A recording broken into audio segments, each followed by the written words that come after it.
Adriana Vale stood on a Manhattan sidewalk. One hand was clutching an ultrasound image, the other pressed against her barely swelling belly. She watched her husband hand the keys to a $6,000 Mercedes to a woman young enough to be his daughter. The girl squealed. Lucien smiled.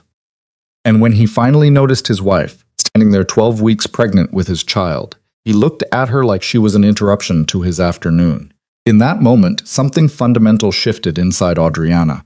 The heartbreak she expected never came. Instead, ice-cold clarity flooded through her veins because Lucien DeMarco had just made the most expensive mistake of his life. He had forgotten who truly built his empire. The November wind cut through the canyon of buildings on Fifth Avenue, sharp enough to make Adriana's eyes water. Or maybe that was just convenient timing.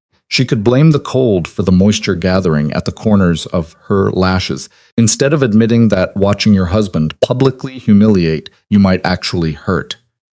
She had left the doctor's office 20 minutes ago, still floating in that strange bubble of disbelief that comes with unexpected news. 12 weeks, 3 months. She had been carrying Lucien's child for 3 months without knowing, too busy managing the legal infrastructure of his so-called legitimate business empire to notice her own body changing. The irony wasn't lost on her. Dr. Morrison had smiled warmly as she handed over the ultrasound images, the grainy black and white photos that supposedly showed a tiny human, but mostly looked like a blob with good potential. She said, "Congratulations, Mrs. DeMarco. Everything looks perfect. Have you thought about how you'll tell your husband?" Adriana had smiled back, already imagining the moment. Maybe over dinner at Maria, their favorite restaurant, or perhaps something more intimate, just the two of them in the penthouse, with the city lights spread out below them like scattered diamonds.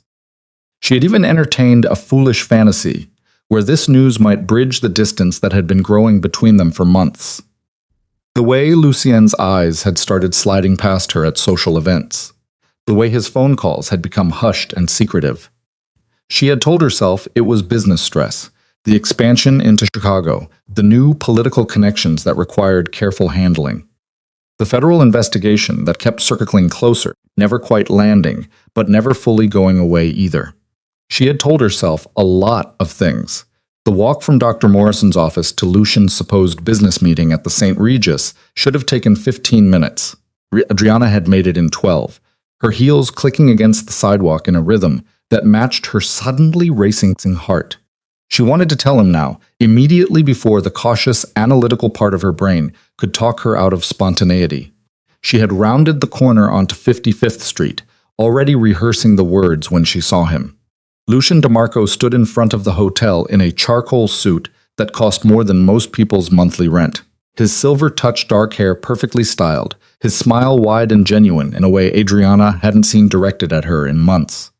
He was holding out a set of car keys, and attached to those keys was a young woman who couldn't have been more than 23. Blonde, tall, wearing a dress that probably cost as much as the suit, but covered approximately a tenth of the surface area. The girl's squeal of delight carried across the street. She said, "Lucien." "Oh my God, you didn't," he replied. "Only the best for you, princess." His voice was warm, indulgent, the same tone he used to use with Adriana back when they were first married. Back when he still looked at her like she mattered. The girl threw her arms around his neck. He caught her easily, lifting her slightly off the ground, and Adriana watched her husband kiss another woman with the kind of passion that used to make her knees weak. The ultrasound images crumpled slightly in her grip. She should leave. She should turn around and walk away before this moment burned itself any deeper into her memory. But her feet had apparently decided to root themselves to the sidewalk, forcing her to witness every detail of her humiliation in high definition. The Mercedes was parked at the curb, gleaming silver with a red bow on the hood like something out of a commercial. The girl was bouncing on her toes now, running her hands over the leather interior while Lucien watched with obvious satisfaction. The girl gushed, turning back to kiss him again. "You're too good to me," he replied. "You deserve it, Natasha, after everything you've put up with." "Put up with?" The words landed like a slap. What exactly had this child put up with? Secret phone calls, stolen afternoons, the terrible burden of accepting gifts from a married man. Adriana's phone buzzed in her purse, probably her assistant, confirming tonight's dinner reservation, the one she'd made specifically so she could tell Lucien about the baby over champagne and oysters. The reservation she'd stupidly thought might mark the beginning of something beautiful instead of the end of everything. She started walking, not away, but toward him. Her body moved on autopilot while her mind went somewhere cold and distant, a place where emotions couldn't reach her. She had learned that trick early in her marriage back when she first realized that loving Lucien DeMarco meant making peace with certain realities about who he was and what he did. But this was different. Lucien's voice cut through her thoughts. Adriana. She looked up to find him, staring at her. The girl, Natasha, still draped across his arm like an expensive accessory. His expression flickered through several emotions in rapid succession. Surprise, annoyance, guilt, and finally settling on irritation, as if her presence was an inconvenience he shouldn't have to deal with. He asked, "What are you doing here?" The question was so absurd that Adriana almost laughed. What was she doing here? She was his wife, the mother of his unborn child. The woman who had spent the last 6 years building the legal framework that let him pretend his money came from restaurants and real estate, instead of the darker enterprises his family had run for 3 generations. She said quietly, "I came to tell you something." Her voice sounded strange in her own ears, calm, measured, completely devoid of the rage and hurt churning in her chest. Lucien glanced at Natasha, then back at Adriana. "Can it wait? I'm kind of in the middle of something." In the middle of something, like buying his mistress a car was an important business transaction that couldn't be interrupted. Adriana held up the ultrasound images. "I'm pregnant." The words dropped into the space between them like stones into still water. She watched the ripples spread across Lucien's face. Confusion first, then recognition, then something that looked almost like panic. Natasha's perfectly shaped eyebrows drew together. "Wait, what?" Lucien's tone carried a warning she knew well, the same tone he used with his associates when they stepped out of line. He said, "Adriana, we'll talk about this at home." She tilted her head slightly, studying him like he was a stranger. Maybe he was. Maybe he had been for a long time, and she'd just been too busy managing his empire to notice. She asked, "Will we, or will you be too busy? You seem to have a very full schedule." His jaw tightened. "Don't do this." "Not here," she replied. "Why not here?" The coldness inside her was spreading, numbing everything it touched. "You didn't seem to mind making a public spectacle a moment ago. I thought perhaps you enjoyed an audience." Natasha stepped back from Lucien, her expression shifting from confusion to something sharper. "She's your wife," Lucien said automatically. "Ex-wife." And that was when something fundamental broke inside Adriana. Not her heart. That would imply she still had expectations, still harbored some foolish hope that the man she married might actually care. No, what broke was different. It was the last fragile thread of loyalty that had kept her tethered to him, despite every warning sign, every red flag, every moment when her instinct screamed that she should protect herself. Adriana said softly, "Not yet." She looked at Natasha, really looked at her, and saw what Lucien probably saw. Youth, beauty, the kind of uncomplicated adoration that came from not knowing who he really was. But soon, very soon, she turned and walked away, her heel clicking against the sidewalk in that same steady rhythm. Behind her, she heard Lucien call her name, heard the sharp exchange of words between him and Natasha, but none of it mattered anymore. The ultrasound images were still clutched in her hand, slightly wrinkled now, but intact. She looked down at the grainy blob that was supposedly her daughter. Dr. Morrison had seemed fairly confident about the sex, and she felt something fierce and protective surge through her. She whispered to the image, "It's just you and me now. And I promise you, sweetheart, I'm going to make sure you never have to rely on a man who treats you like an inconvenience." Her phone buzzed again. This time she answered. Her voice was crisp, professional, betraying nothing of the chaos swirling beneath the surface. She said, "Mitchell, I need you to pull every file we have on Lucien's business structure. Every shell company, every property holding, every account. I want the full organizational chart on my desk by tonight." Her lawyer's surprise carried clearly through the phone. "Adriana, is everything?" She interrupted. "Everything is fine. Better than fine. I'm finally thinking clearly. How quickly can you assemble a divorce team?" He replied. 48 hours, maybe less." She said, "Do it in 24. And Mitchell, this is going to get complicated. I need people who can move fast and keep their mouths shut." He said, "You're scaring me a little." She replied, "Good. You should be scared because we're about to dismantle an empire, and I need to know you're ready for that level of warfare." A pause. Then he said, "I've been ready for this since the day you married him." Adriana smiled, though there was no warmth in it. "Then let's begin." She hung up and kept walking, her mind already 3 steps ahead, calculating angles and leverage points with the same precision she'd once used to protect Lucian's interests. The same skills that had made his business untouchable would now be used to tear it apart from the inside. Because here was the truth Lucian had somehow forgotten in his arrogance. Adriana Vale hadn't just married into the DeMarco family, she had rebuilt it. Every legitimate business front, every carefully structured LLC, every offshore account that kept the federal investigators at bay. Those were her creations, her architecture, her genius.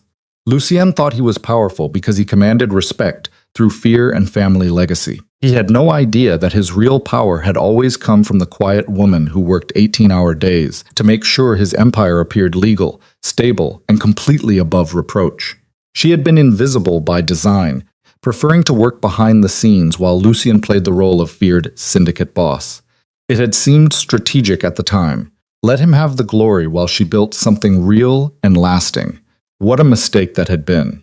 By the time Adriana reached her car, a modest sedan she'd always preferred to Lucian's ostentatious collection, she had already mentally categorized every asset she could strip from his control. The restaurants were hers. She'd structured those deals personally and made sure her name was on every crucial piece of paperwork. The properties in Brooklyn and Queens, also hers, buried under 3 layers of corporate entities that only she fully understood. Even the offshore accounts had her fingerprints all over them. Access codes she'd created and never bothered to fully explain to Lucian because he'd never asked. He had made the fatal error of assuming she was an assistant to his empire rather than its architect. She drove to her office. Not the penthouse she shared with Lucien, but the small legal consulting firm she'd maintained separately. The one she'd told him was just a hobby to keep herself busy. The office that was really an insurance policy she'd been building for 3 years, ever since the first time she caught Lucian lying about where he'd been. Her assistant, Rebecca, looked up in surprise when Adriana walked in. "I thought you had the day off," Adriana said. "Change of plans." She set her purse down and pulled out her laptop. "Cancel everything for the next 48 hours. And I mean everything. No meetings, no calls, no interruptions. Unless the building is literally on fire." Rebecca's eyes widened. "What's happening?" Adriana replied, "I'm getting a divorce." "Oh." A pause. Rebecca asked, "Should I say I'm sorry?" Adriana's fingers were already flying across the keyboard, pulling up documents she'd hoped she'd never need to use. She said, "No, you should probably say congratulations." The next 6 hours passed in a blur of legal documents, phone calls, and strategic planning. Mitchell arrived with his team at 7 p.m., carrying bankers' boxes full of files that represented 6 years of meticulous record-keeping.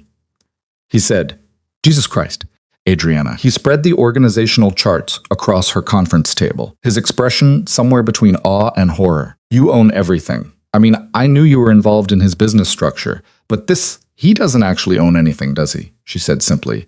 "No, he doesn't. Every major asset is either in my name, held by a company I control, or protected by agreements I wrote that put me in the position of primary authority. Lucian has signature power on maybe 30% of his supposed empire, and even that's contingent on provisions I can trigger." Mitchell sat down heavily. "Why did you structure it this way?" Adriana replied, "Insurance." She pulled up a spreadsheet showing cash flow for the restaurant group. "I told myself it was to protect us both if the federal investigation ever got serious.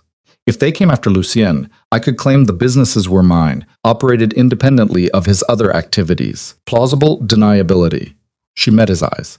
"But really, I think I always knew this day might come. I just didn't expect it to hurt quite so little when it finally did." Her phone had been buzzing all evening, calls and texts from Lucian that she ignored with increasingly bitter satisfaction. Let him panic. Let him wonder what she was planning. Let him feel for once what it was like to be dismissed and diminished. At 9:30, she finally read his messages. "Where are you, Adriana? We need to talk. Don't do anything stupid. I can explain about Natasha. Call me now." That last one made her laugh out loud. The audacity of that man issuing orders like she was still his subordinate instead of the woman who held his entire world in her hands. She texted back, "I'm working. Some of us have actual jobs." His response came immediately. I'm coming to the office, she replied. Don't bother, I won't be here. Which was true. By 10 p.m. she was on her way to the penthouse to pack. Not everything. She didn't need everything, just the essentials, the things that mattered. Her clothes, her personal files, the small box of jewelry her grandmother had left her. Everything else could stay. It was all tainted now, anyway, purchased with money that came from sources she'd spent years helping to obscure. The penthouse felt like a museum when she walked in, all cold marble and expensive art that neither of them had actually chosen. An interior designer had done it, selecting pieces that looked impressive but meant nothing. Adriana had always hated this place. Its sterile beauty a constant reminder that their life together was more performance than reality. She was in the bedroom methodically emptying her closet when she heard the front door slam. Adriana. Lucian's voice echoed through the cavernous space. She could hear his footsteps, heavy and rapid, crossing the living room, charging toward her like he had any right to be angry. She didn't stop packing. He appeared in the doorway, his expensive suit rumpled now, his perfect hair slightly disheveled. What the hell do you think you're doing? She folded a cashmere sweater with careful precision. Leaving? I thought that was obvious. He said, we need to talk about this.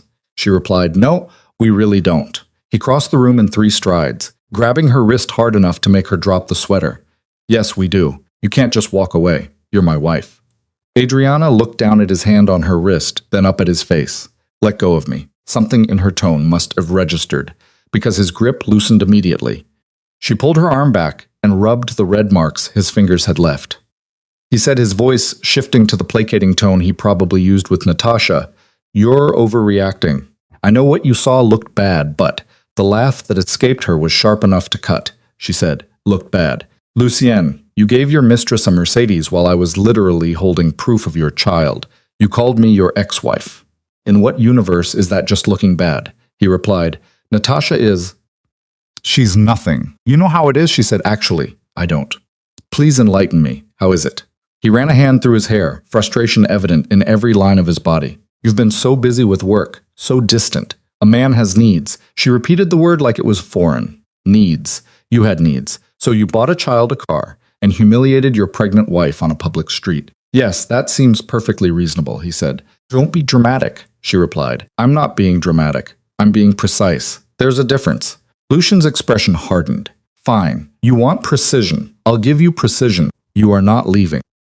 You are not filing for divorce. You're going to calm down, and we are going to figure this out like adults, she asked. Or what? The question hung in the air between them. She watched him struggle with it, saw the exact moment when he reached for the intimidation tactics that worked on everyone else in his life. He said quietly, or you'll regret it. You think you can just walk away from this family? From me, Adriana, you know things. You've done things. If you try to leave, if you try to expose me, you'll destroy yourself in the process. She asked, is that our threat? He replied, it's reality. She smiled then, and it was the coldest expression she'd ever worn. You're absolutely right, Lucian. I do know things. I know where every dollar is hidden. I know which judges you've paid off and which politicians you own. I know the real ownership structure of every supposedly legitimate business you run. I know passwords and access codes and security protocols that you don't even know exist. His face paled slightly. She continued, her voice steady and merciless. And here's what you apparently don't know. I also know how to make all of that disappear. How to restructure everything so that your name is nowhere near it. How to leave you standing in the middle of nothing while I walk away with everything. He said. You wouldn't dare, she replied. Try me. They stared at each other. The full weight of 6 years of marriage condensed into this single moment of perfect clarity. Adriana could see him recalculating, trying to figure out if she was bluffing. She could also see the exact instant when he realized she wasn't. He said finally, desperately, the baby. Think about the baby. Our child deserves both parents, she replied. Our child deserves better than a father who cheats on her mother and threatens his wife when he gets caught. He said, I never threatened you, she asked. Didn't you? She picked up the sweater she dropped and added it to her suitcase. You told me I'd regret leaving. That sounds like a threat to me. His voice cracked slightly. Adriana, please. I made a mistake. I'll fix this. I'll end things with Natasha. I'll do whatever you want. Just don't leave. For a moment, just a brief, treacherous moment, she almost believed him. Almost let herself hope that they could repair this, that the man she'd married was still in there somewhere beneath the layers of arrogance and entitlement. Then she remembered the way he'd looked at Natasha, the genuine warmth in his smile, so different from the cold calculation he usually wore around Adriana, the way he'd called her his ex-wife without hesitation, like their marriage was already over in his mind. She said simply, "No." He asked, "What do you mean no?" She replied, "I mean no. I don't want you to end things with Natasha. I don't want you to fix this. I don't want anything from you except a divorce and the life I built for myself back." She zipped the suitcase closed and pulled it off the bed. Lucien moved to block the doorway. She said, "Move." He replied, "We're not done talking." She said, "Yes, we are. Move or I call security and have you removed from my penthouse." He laughed, but it sounded hollow. "Your penthouse?" "Adriana, this is mine. It's in my name. Check the deed if you don't believe me." She pulled out her phone. "I'm going to count to 3 and then I'm making a call. 1. He said, "You're being ridiculous." 2. Adriana. 3. She dialed. He moved. The security guard who met her in the lobby was one she'd specifically hired 2 years ago. Ex-military, completely loyal, and utterly discreet.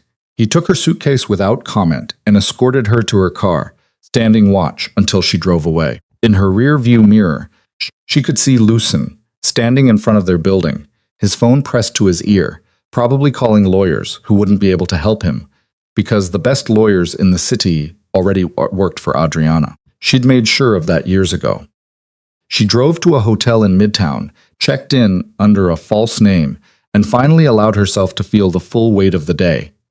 She sat on the edge of the bed, one hand pressed to her stomach where her daughter was growing, and tried to reconcile the woman she'd been this morning with the woman she'd become tonight. This morning she'd been Adriana DeMarco, beautiful wife and invisible power behind a criminal empire. Tonight she was Adriana Vale again, the name she'd been born with, the identity she'd almost forgotten. And she was free. Her phone buzzed with a text from Mitchell.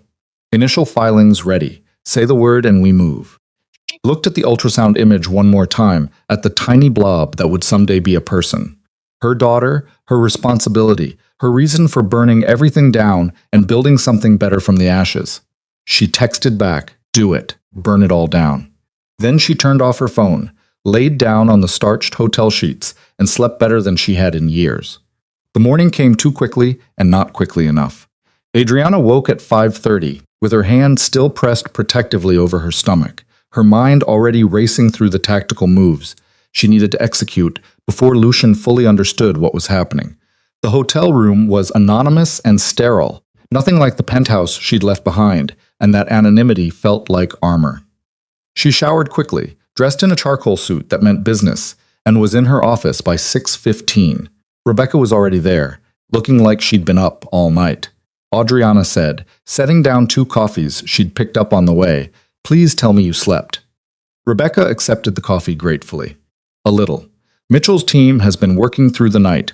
They're in the conference room." The conference room looked like a war room. 3 lawyers huddled around laptops. A paralegal was buried in file boxes. And Mitchell stood at the whiteboard mapping out what looked like a corporate org chart that would have made a conspiracy theorist weep with joy.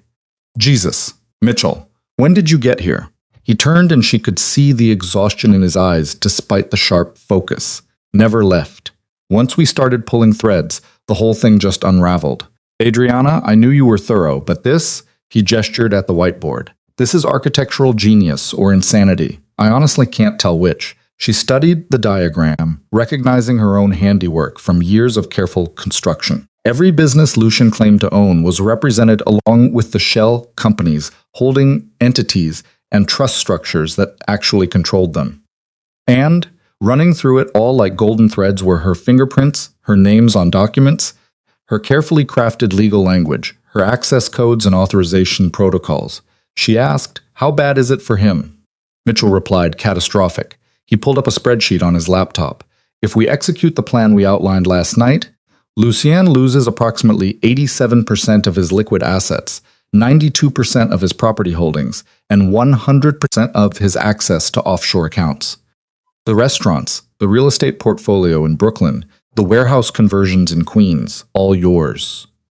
The only things he actually owns outright are his car collection and the yacht." Adriana said absently, Remembering the paperwork she'd filed 6 months ago, the yacht has a lien against it.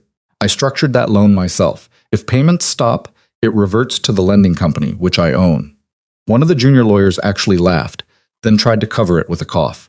Mitchell said, "So, he gets the cars. That's it. That's what's left of the DeMarco empire after you're done."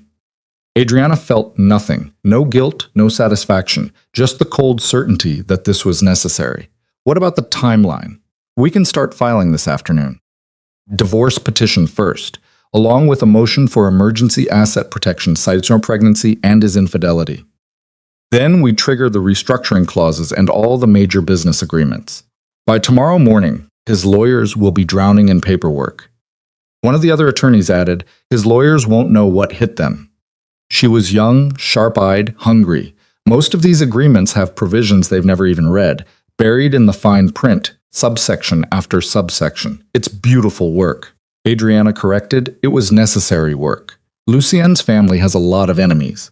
I needed to make sure that if anything happened to him, I could protect what we'd built. Mitchell said, "Well, now you're using those protections against him." "How does that feel?" She replied, "Ask me when it's done." Her phone buzzed, then buzzed again and again. She glanced at the screen and saw a flood of messages, all from Lucian's associates, his underboss, Marco Castiano, his consigliere, Vincent Price, even his mother, Isabella DeMarco, the matriarch, who'd never quite approved of Adriana, but had grudgingly accepted her competence. She ignored them all. She said, "He's mobilizing, calling in favors, trying to figure out what I'm planning." Mitchell said, "Let him scramble. By the time he understands the scope of this, it'll be too late to stop it." Adriana nodded, but something nagged at her. Lucian wasn't stupid. Despite yesterday's catastrophic lapse in judgment, he'd built his reputation on being 3 steps ahead, on anticipating threats before they materialized. The fact that he hadn't seen this coming meant either she'd hidden her preparations better than she thought, or he'd been so arrogant that he never considered she might leave. Probably both. She asked, "What about the federal investigation? If we start restructuring everything, won't that draw attention?" Mitchell grimaced. "Already thought of that. The good news is that the restructuring is technically legal. You're just exercising rights you already had in these agreements. The bad news is that it's going to look suspicious as hell, especially combined with a divorce filing. Can they use it against me? Possibly. But here's the thing. If they come after you, they have to prove you knew about Lucian's illegal activities. And you've been very careful over the years to maintain plausible deniability. Every document you've created, every structure you've built, it all looks like legitimate business management." Adriana said, "Because it is legitimate business management. The fact that some of the money flowing through those businesses comes from questionable sources doesn't change the legal framework I created." Exactly. You're a lawyer doing your job. If your client happens to have other income streams you don't know about, that's not your fault. Adriana had told herself that story for years. She wondered if she'd ever actually believed it or if she'd just gotten good at pretending. Her phone rang. This time it was Isabella DeMarco. Adriana stared at the screen for a long moment, then answered Mrs. DeMarco. Isabella's voice was cool, controlled with just a hint of the Italian accent she usually suppressed. "Adriana, we need to talk." Adriana replied, "I don't think we do." Isabella said, "My son tells me you're leaving him, that you're pregnant with his child, and you're planning to take everything in the divorce."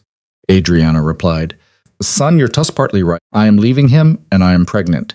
But I'm not taking everything. I'm simply reclaiming what was always mine." A pause. "Then you're making a mistake," Adriana said. "No, Mrs. DeMarco. I made a mistake 6 years ago when I married your son. I'm correcting it now." Isabella asked, "You think you can just walk away from this family? From our world?" "Adriana, you know too much. You've done too much." There it was, the same veiled threat Lucien had tried last night. Adriana almost laughed at how predictable they were. She said, her voice dropping to a register that made Mitchell look up sharply. "Let me be very clear. I have spent 6 years protecting your family's interests. I have built legal structures that have kept federal investigators at bay, turned dirty money into legitimate businesses, and created the appearance of respectability where none existed. I did this because I believed in what we were building together. And now I'm done. I'm taking what's mine and I'm leaving. If anyone in your family tries to stop me, if anyone threatens me or my daughter, I will burn everything to the ground. Every account, Every protection, every carefully constructed legal shield gone. And when the ashes settle, I'll be in witness protection with immunity, and you'll all be in prison. Do you understand me? The silence stretched so long that Adriana thought Isabella might have hung up. Then you've changed. Adriana said, yes. I finally woke up. She disconnected and found the entire room staring at her. The junior lawyer started, that was. Adriana finished. Necessary. They need to understand that I'm serious, that I'm not some scorned wife acting on emotion. This is strategic, and if they push me, I'll push back harder.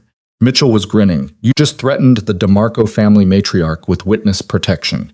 That's either the bravest or stupidest thing I've ever heard. She said, it's leverage. She knows I have the documentation to destroy them. The question is whether I'm willing to destroy myself in the process. Adriana met his eyes. And after yesterday, I think they all know the answer to that. By noon, the divorce petition was filed. By 2 p.m., the first wave of business restructuring had begun. By 4, Adriana's phone was ringing non-stop with calls from lawyers, accountants, and increasingly panicked members of Lucien's organization. She ignored them all and focused on the next phase, disappearing. The apartment she'd leased 3 months ago under a corporate entity Lucien didn't know about was in Tribeca, deliberately chosen for its security and anonymity. The building had excellent cameras, a doorman who actually paid attention, and enough wealthy residents that one more woman coming and going wouldn't attract notice. She'd been preparing this bolt hole for longer than she wanted to admit, moving important documents and personal items there, gradually, creating a life she could step into if everything fell apart. She told herself it was paranoia. Insurance against a husband whose business involved constant danger. Turned out she'd been preparing for a different kind of danger entirely. Rebecca helped her move the last of her essential belongings that evening, working with the kind of efficient silence that came from understanding when to ask questions and when to just help. Rebecca asked finally as they unpacked boxes in the new apartment, "Are you scared?" Adriana considered the question. "No, I'm angry and I'm done being invisible." Her phone buzzed with a text from Mitchell. Lucien's lawyers are requesting an emergency meeting. They're panicking. She smiled grimly and texted back, "Let them panic. No meetings until Friday." That gave her 2 more days to complete the restructuring. 2 more days to strip away everything Lucien thought he owned and reveal the truth, that his empire had always been built on her brilliance, not his strength. The next morning brought chaos. Adriana was in her office reviewing the offshore account transfers when Mitchell burst in without knocking, his face flushed with something between excitement and alarm. "You need to see this." He thrust his phone at her. It was a news article from the New York Financial Times. DeMarco Restaurant Group faces unexpected restructuring amid ownership dispute. Adriana's stomach dropped. How did they get this so fast? Someone leaked it. Probably one of the lawyers who got served with the restructuring notices. The business press is all over it. He scrolled to another article. This one's speculating about connections to organized crime. This one's talking about a power struggle within the DeMarco family. And this one, he paused. This one has a quote from Lucienne. She grabbed the phone and read, "These allegations are completely false. My wife is going through a difficult time, and I'm hopeful we can resolve our personal issues privately. The business operations of DeMarco Enterprises remain stable and unaffected." Adriana said flatly, "He's lying." Of course he's lying, but he's doing it publicly, which means he's trying to reassure investors and partners. The problem is that the financials tell a different story. Adriana pulled up her own laptop, accessing the real-time cash flow data from the restaurant group. He's already experiencing liquidity issues.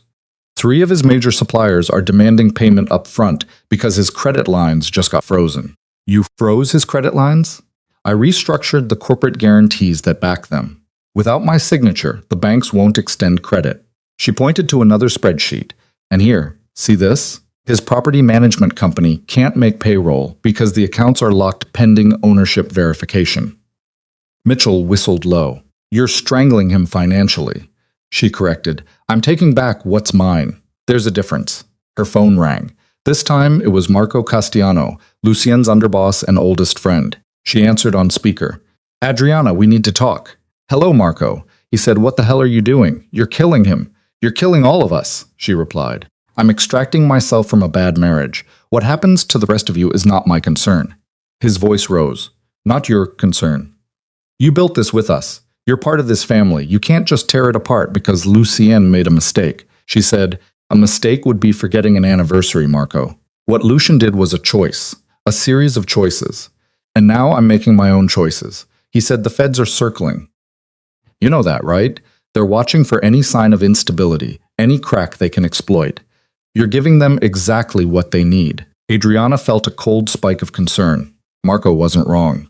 The federal investigation had been dormant for months, but a sudden restructuring of Lucien's business empire would absolutely draw their attention. She said, then Lucien should have thought of that before he publicly humiliated his pregnant wife. He replied, Adriana, please think about what you're doing. Think about. She said, I have thought about it, Marco. For 6 years, I've thought about what's best for this family, what's best for the business, what protections we need. I've sacrificed my career, my reputation, my own identity to build something stable and legitimate out of the chaos Lucien inherited.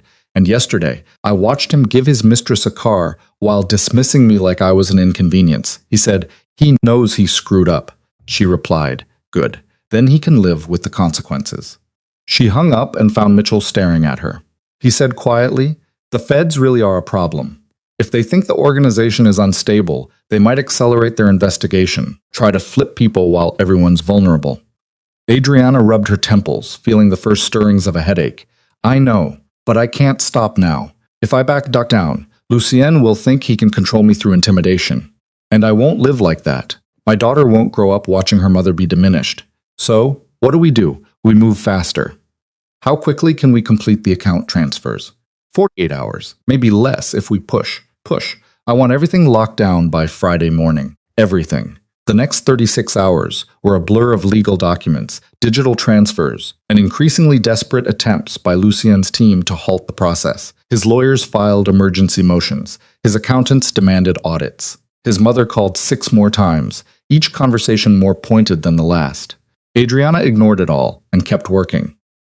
By Thursday afternoon, she'd successfully transferred control of 17 separate business entities, locked access to 4 offshore accounts totaling over $30 million, and restructured the ownership of 8 properties in 3 boroughs. The DeMarco empire that Lucien had built his identity around was evaporating in real time, and there was nothing he could do to stop it, because every single transaction was legal. Every transfer was authorized by agreements he'd signed years ago without reading carefully. Every restructuring was supported by documentation that would hold up in any court. She'd built him an empire with trapdoors only she could open, and now she was opening them all. Mitchell called her at 6 p.m., his voice tight with tension. We have a problem. What kind of problem? The kind that wears FBI badges. 2 agents just showed up at my office, asking questions about the DeMarco restructuring. They wanted to know if it was connected to any ongoing criminal investigations. Adriana's blood went cold. What did you tell them? That I couldn't discuss client matters without a subpoena. But Adriana, they're not going away. This is exactly what Marco warned about. The restructuring is drawing federal attention. She thought fast, weighing options and consequences. Did they mention Lucien specifically? Not by name, but they asked about ownership changes in entities currently under federal scrutiny. That's not subtle. No, it's not. She stared out her office window at the Manhattan skyline, the city lights beginning to glow as dusk settled. But it might actually work in our favor. How do you figure? If the feds are watching Lucien closely, he can't retaliate against me without drawing more attention. Every move he makes will be scrutinized. He's trapped. Mitchell was quiet for a moment. That's actually brilliant and terrifying. It's survival. Adriana pulled up her calendar. What's our completion percentage on the restructuring? 87%. We're almost done. Finish it tonight. I want everything locked down before the weekend. Adriana, the team is exhausted. We've been working around the clock for. I know, and I appreciate it more than I can say. But we're so close, Mitchell. If we stop now, if we give Lucien even a few days to organize a response, he might find a way to undo what we've done. I need this finished. She heard him sigh. We'll push through, but you owe my team about 1,000 hours of sleep and probably therapy, she said, and meant it, bill me. By Friday morning, it was done. Every asset transferred, every account locked, every business entity restructured. Adriana sat in her new apartment with her laptop open, looking at the final spreadsheet that represented the complete dissolution of everything she'd built with Luchin. It should have felt like victory. Instead, it felt like grief. Not for Luchin. She was done mourning what they'd had, but for the version of herself who'd believed that love and loyalty mattered more than pride. The woman who'd worked 18-hour days to build something real and lasting, only to watch it be treated like it was worthless. That woman was gone now. In her place was someone harder, sharper, less willing to accept invisibility as the price of partnership. Her phone rang. Lucien. She almost didn't answer, then decided he deserved to hear this directly. His voice was raw, desperate in a way she'd never heard. "What have you done? Adriana, what the hell have you done?" She replied. "I took back what was mine." He said, "You destroyed me. You destroyed everything we built." She replied, "No, Lucien. I destroyed everything I built. You just stood in the middle of it and pretended it was yours. My lawyers say the restructuring is legal, that every transfer is supported by agreements I signed. Agreements you wrote. Yes, you planned this. For years, you've been planning to take everything." "No," she said quietly. "For years, I've been protecting both of us from exactly this kind of situation. I just never thought I'd be the threat I was protecting against." She could hear him breathing harsh and ragged. "The feds are asking questions. They're all over my businesses, my accounts. Marco says we might have people flipping because everyone thinks the organization is falling apart." She said, "Then maybe you should have thought about organizational stability before you bought your mistress a Mercedes." "Damn it, Adriana. This isn't about Natasha. This is about you destroying 6 years of work. 6 years of building something real." She interrupted, her voice sharp as a blade. "I built something real. You played make-believe on top of it. And the second you forgot who actually held the foundation together, it all came crashing down." The words came out broken, almost childlike. "I'm sorry. I know I hurt you. I know what I did was wrong. But please, you have to stop this. You have to help me fix this before everything falls apart completely." She asked, "Why would I do that?" He replied, "Because you love me. Because we have a child together." Adriana said, "Because I don't love you anymore," and realized as she spoke that it was true. The love had died somewhere between the Mercedes and the dismissive look in his eyes, burned away by the pure oxygen of rage and clarity. And our child deserves better than a father who thinks infidelity is a forgivable mistake and threats are an acceptable negotiation tactic. Goodbye, Lucien. She hung up and turned off her phone, sitting in the sudden silence of her new apartment. Through the windows, she could see the city continuing on, indifferent to the small drama of one woman reclaiming her life from a man who'd taken it for granted. Her hand moved to her stomach, to the barely there curve where her daughter was growing. She whispered, "Just you and me now. And I promise, sweetheart, you'll never have to choose between love and self-respect. You'll never have to make yourself smaller so someone else can feel bigger." The intercom buzzed. Rebecca's voice came through. "Adriana, there's someone here to see you." She says her name is Natasha. Adriana froze. Of all the people she'd expect to show up at her door, Lucien's mistress hadn't made the list. She said finally, "Send her up." 2 minutes later, she opened her door to find the blonde girl from the sidewalk standing in her hallway, looking significantly less polished than she had 3 days ago. Her eyes were red-rimmed, her expensive dress wrinkled, and she was clutching a designer handbag like a lifeline. Natasha said, "Mrs. DeMarco, can we talk?" Adriana corrected, "It's Ms. Vale now, but yes, come in." Natasha stood in the middle of Adriana's living room, looking entirely out of place, like a hothouse orchid dropped into a stark, modern gallery. She twisted the strap of her handbag between manicured fingers, her gaze darting around the apartment as if cataloging escape routes. She said, finally, "I probably shouldn't be here." Adriana agreed, settling into an armchair and gesturing for the girl to sit. "No, you probably shouldn't, but you came anyway, so let's hear it." Natasha perched on the edge of the sofa, her posture rigid with tension. Up close, without the glow of Lucien's attention illuminating her, she looked younger than Adriana had realized. 22, maybe 23, still young enough to believe that expensive gifts meant love. Natasha said in a rush, "I didn't know he was married. I mean, not really married. He told me you were separated, that the divorce was already in progress, and you were just dragging it out to hurt him." Adriana kept her voice neutral, watching the girl's face for tells. "Of course he did. What else did he tell you?" Natasha's voice wavered. "That you were cold, unfeeling, that you'd never really loved him.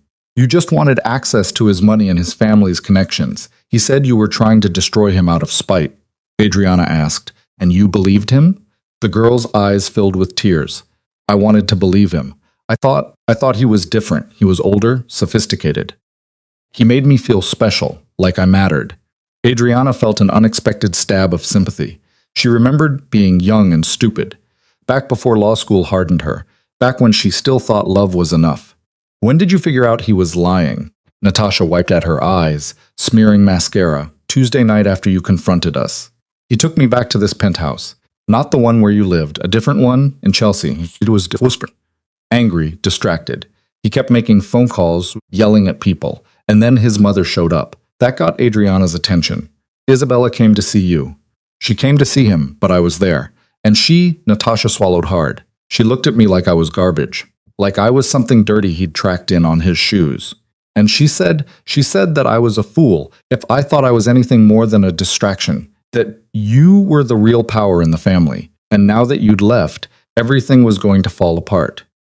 Isabella said that word for word, and then she looked at Lucien and said, "You've destroyed us for a child who probably can't even spell her own name." That's when I started to understand. Adriana leaned back, processing this information. Isabella acknowledging her value, even in anger, was unexpected.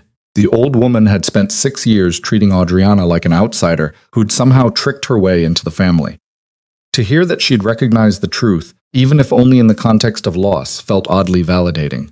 Adriana asked, "So you came here to what? Apologize?" Natasha's voice dropped to barely above a whisper.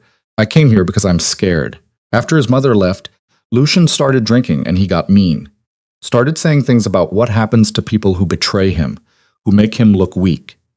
And I realized that the man I thought I knew doesn't exist. That version of Lucien, the charming one who bought me presents and made me laugh, that was just a mask. Adriana said quietly, "Yes, it was. You saw through it. You must have seen it from the beginning." "No, I saw it eventually, but not soon enough." Adriana studied the girl across from her, seeing the cracks in her composure, the trembling hands, the fear she was trying to hide. "What did he do to you, Natasha?" "Nothing, not yet. But Wednesday morning, I told him I was leaving, that this was too complicated, that I didn't want to be involved in whatever was happening between you two. And she stopped, took a shaky breath. He grabbed my arm and told me I didn't get to leave, that I knew too much about his business, and if I walked away, he'd make sure I regretted it." Ice flooded through Adriana's veins. She'd known Lucien could be threatening when his control was challenged, but she'd never seen him turn that violence towards someone he supposedly cared about. Then again, she'd never seen him backed into a corner like this before. "Did he hurt you?" "He bruised my arm. Nothing serious, but the look in his eyes, Miss Velli, I think he might actually be dangerous."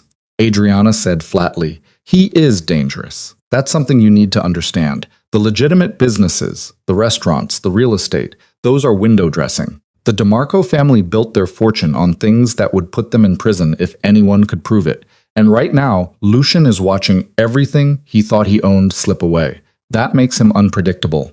Natasha's face went pale. "What should I do?" "Leave the city today. Go stay with family, friends, anyone who lives far enough away that Lucien won't casually run into you. Don't tell him where you're going. Don't answer his calls. Just disappear. I have a job, an apartment. My whole life is here." Adriana stood and walked to her desk, pulling out a business card. "Your whole life will be worth nothing if Lucien decides you're a liability. This is my lawyer. Call him. Tell him I sent you. He'll help you break your lease. Handle any legal issues that come up. But Natasha, you need to take this seriously. The man you thought you knew doesn't exist.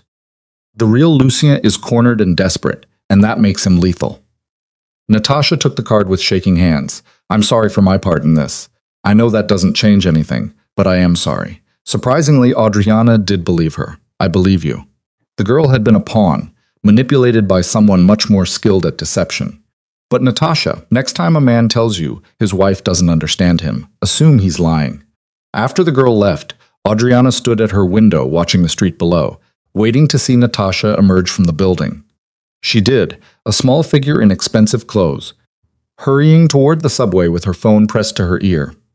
Probably calling someone to ask if she could stay with them, probably starting to understand just how thoroughly she'd been used. Adriana's phone buzzed. She'd turned it back on after Natasha's arrival, and now messages were flooding in. Most were from Mitchell's team with updates on the final phases of the restructuring, but one was from an unknown number, and the message made her stomach drop.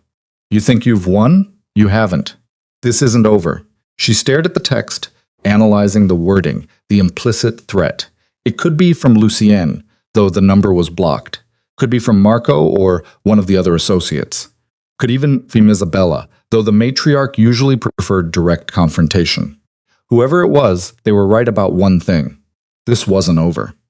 The weekend passed in tense silence. Adriana stayed in her apartment, working remotely, and monitoring the cascade of consequences her actions had triggered. The financial press was having a field day with the DeMarco situation. Speculation running wild about internal power struggles and potential criminal connections. Several of Lucien's business partners had quietly started distancing themselves, canceling meetings and declining to comment on the restructuring. The empire was fracturing and everyone could see it. Monday morning brought federal agents to her door. Adriana had been expecting them, had prepared for this moment with the same meticulous attention she brought to everything. She was dressed professionally. Her apartment was immaculate, and she had Mitchell on speed dial. The agents were exactly what she'd expected. A man and a woman in dark suits carrying badges and wearing expressions of practiced neutrality. The woman did the talking. Miss Vale, I'm Agent Sarah Chen. This is Agent Michael Torres. We're with the FBI's Organized Crime Task Force. We'd like to ask you some questions about your husband. Adriana corrected, opening the door wider, ex-husband. And you're welcome to ask questions, but I'll need to call my attorney first. Agent Chen's smile didn't reach her eyes. Of course. We appreciate your cooperation. Mitchell arrived 20 minutes later, looking slightly disheveled, but sharp-eyed and alert. He settled next to Adriana on the sofa, while the agents took the chairs across from them. Mitchell said, My client is willing to answer questions, but I'll advise her not to respond if anything ventures into privileged territory. Agent Chen pulled out a notepad, though Adriana suspected everything was being recorded. Understood. Miss Vale, can you tell us about the recent restructuring of businesses associated with Lucien DeMarco? Adriana said calmly, I exercised contractual rights I held in various corporate entities. All transactions were legal and properly documented. Why now? After 6 years of marriage, I'm filing for divorce. It seemed prudent to clarify ownership of marital assets before the proceedings became contentious. Agent Torres said, That's quite an understatement. Our understanding is that you've essentially dismantled Mr. DeMarco's entire business empire. I've restructured entities I created and managed. If those entities represented the bulk of what you're calling his empire, that says more about Mr. DeMarco's actual business acumen than it does about my actions. Agent Chen leaned forward slightly. Miss Vale, we've been investigating the DeMarco organization for 3 years. We know that significant portions of their income come from illegal activities, loan sharking, protection rackets, money laundering. Are you telling us you were unaware of this? Mitchell's hand moved to Adriana's arm. A warning. She ignored it. I'm telling you that I provided legal consulting services to legitimate business entities. If money was flowing into those businesses from questionable sources, I wasn't made aware of it. My work focused on corporate structure, regulatory compliance, and contract negotiation. Agent Torres said, convenient. Adriana corrected, thorough. I kept meticulous records of every transaction, every consultation, every piece of advice I provided. All of it relates to legitimate business operations. We'd like to see those records. Mitchell said immediately, get a subpoena. My client has cooperated with your questions, but she's not turning over privileged work product without a court order. The agents exchanged glances. Agent Chen pulled out a photograph and slid it across the coffee table. It showed Lucien at what looked like a restaurant sitting across from a man Adriana recognized as Angelo Russo, the head of a rival crime family. Agent Chen asked, Do you know who this is? It's my husband having dinner. I wasn't there, so I couldn't tell you who his companion was. That's Angelo Russo. 3 weeks ago, your husband met with him to discuss territory disputes. We have audio recordings of that conversation. Adriana kept her face carefully neutral. I'm afraid I don't know what that has to do with me. Agent Torres said, It has to do with you, because that meeting was set up using your phone.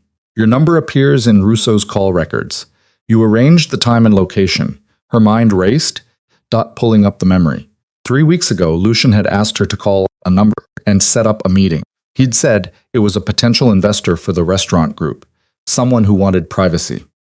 She'd made the call, arranged the meeting, and thought nothing more of it. She said carefully, "I occasionally managed my husband's schedule. If I made a call at his request, I wouldn't necessarily know who I was calling or why." "So, you're saying you were just following orders?" "I'm saying I performed administrative tasks like any spouse might do. I didn't interrogate my husband about the purpose of every phone call." Agent Chen sat back, studying Adriana with an intensity that made her skin crawl. "Ms. Vale, I'm going to be direct with you. We've been building a case against the DeMarco organization for years, but we've never been able to make anything stick because someone very clever has been creating legal protections that obscure the criminal activity. Someone with significant legal expertise and intimate knowledge of corporate structure. And you think that someone is me. We think you're smart enough to have built an insurance policy. Documentation that proves what you knew and when you knew it, kept somewhere safe in case you ever needed leverage." The room went very quiet. Adriana could feel Mitchell's tension radiating from beside her, could see the calculation in the agent's eyes. They were fishing, hoping she'd either confirm their theory or panic and say something incriminating. She didn't either. She said calmly, "I think we're done here. If you have specific allegations against me, charge me. Otherwise, this conversation is over." Agent Chen said, "We're not accusing you of anything yet. But Ms. Vale, the ship is sinking. Lucian's organization is falling apart. And when it does, people are going to start looking for life rafts. If you have information that could help us, now would be the time to share it." Mitchell made a noise of protest, but Adriana held up a hand, silencing him. "And if I did have such information, hypothetically, what would you offer in exchange?" Agent Torres leaned forward, full immunity. "Witness protection if you felt you were in danger. A chance to walk away clean and start over." "That's quite an offer. It's a good offer. Better than what you'll get if we build the case without your cooperation, and you end up charged alongside your husband." Adriana stood, signaling that the meeting was over. "I appreciate your directness, Agent Chen, but I'm not interested in your offer. I haven't committed any crimes. I have no information about criminal activities, and I'm not interested in betraying my husband's confidences, even if our marriage is ending." The agent stood as well, clearly disappointed but not surprised. Agent Chen handed Adriana a business card. "If you change your mind, call me. The offer won't stay open forever." After they left, Mitchell rounded on her. "What the hell was that? Let them walk in here and accuse you of being complicit in organized crime, and you didn't shut it down immediately." Adriana said, walking to her window and looking out at the city, "I wanted to hear what they had. And now I know they have evidence of Lucien's criminal activities, but nothing concrete linking me to it. Which means my paper trail is as clean as I thought. They'll get a subpoena. They'll tear through every document you've ever created. Let them. They won't find anything incriminating because I never created anything incriminating. Every structure I built was legally sound. Every transaction was properly documented and apparently legitimate. The fact that Lucien used those structures to launder money doesn't make me criminally liable." "Adriana, you can't be this naive. If they want to charge you, they'll find a way. Then they'll have to catch me first." She turned to face him, and something in her expression made him take a step back. "Mitchell, I spent 6 years building protections for Lucian. Do you really think I didn't build any for myself? What are you talking about?" "I'm talking about documentation, recordings, evidence that I had no knowledge of the criminal aspects of Lucian's business. Every time he asked me to do something that seemed questionable, I documented it. Every conversation where he deliberately kept me in the dark about the source of funds or the purpose of a transaction, I recorded it." Mitchell's eyes went wide. "You've been building a case against him. I've been protecting myself. There's a difference. Where is this documentation?" "Safe. Somewhere Lucian can't reach it, and somewhere the FBI won't find it unless I choose to hand it over." She moved away from the window. The agents were right about one thing. "I did build an insurance policy, but I'm not ready to use it yet. Why not? If you have evidence that could put Lucien away and clear your name, why wouldn't you use it? Because it's leverage. And right now, leverage is the only thing keeping me safe." Adriana pulled up her phone, checking messages. Lucien's operation is imploding. His associates are panicking, and the feds are circling. If I hand over evidence now, I lose my protection. If I keep it as a threat, everyone has a reason to leave me alone. That's a dangerous game. Everything about this situation is dangerous. I'm just choosing which risks to take. Her phone rang. Marco Castellano, she answered on speaker. Adriana, we have a problem. We have several problems, Marco. You'll need to be more specific. Angelo Russo is making a move on our territory in Brooklyn. 3 of our collection points got hit last night, and 2 of our guys are in the hospital. He's taking advantage of the chaos you created. I didn't create chaos. I removed myself from an untenable situation. What Lucian's rivals choose to do with that information is not my responsibility. Marco's voice rose. The hell it isn't. You knew what taking apart the business would do. You knew we'd be vulnerable. And now people are getting hurt. Adriana felt a flicker of guilt, quickly suppressed. Then Lucien should have thought about organizational stability before he humiliated me on a public street. People are going to die over this, Adriana. Is that really what you want? Blood on your hands, because you couldn't forgive one mistake? She snapped. Don't you dare put this on me. I spent 6 years keeping this organization legitimate and stable. I built the structures that protected everyone from federal prosecution and rival families. And the second I needed support, the second I needed basic respect, what did I get? Threats, intimidation, your boss telling me I didn't get to leave, because we need you. Can't you see that? Without you, this all falls apart. Then maybe it should fall apart. Maybe an organization built on violence and intimidation deserves to crumble. Marco was quiet for a long moment. When he spoke again, his voice was different, harder, colder. You better hope the feds get to you before we do. Because Adriana, if Russo's people kill one of ours, if this war you started costs us lives, there are going to be people in this organization who want revenge. And I don't know if I can protect you from them. Is that a threat, Marco? It's a reality check. You're not untouchable anymore. You're not protected by marriage or loyalty or the fear of what Lucien might do. You're just a woman who knows too much and has made a lot of powerful people very angry. The line went dead. Mitchell was staring at her with an expression somewhere between horror and admiration. He's right. You know you're exposed now. No protection from the family. No legal shield from the FBI. If either side decides you're more valuable dead than alive. I know. Adriana's hand moved unconsciously to her stomach. She was showing now just slightly the curve of her pregnancy visible under loose clothing. That's why I need to move faster. Faster to what? To the end game. She pulled up her laptop, accessing files she'd kept encrypted and separate from everything else. I'm going to give the FBI what they want, but on my terms with protections in place that ensure my safety and my daughter's future. You're going to flip on Lucien? I'm going to trade information for immunity and protection. There's a difference. Mitchell ran his hands through his hair. Adriana, once you do this, there's no going back. You'll be testifying against your daughter's father.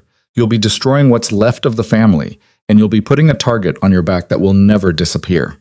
She said quietly, the target's already there. At least this way, I'm the one deciding where to aim.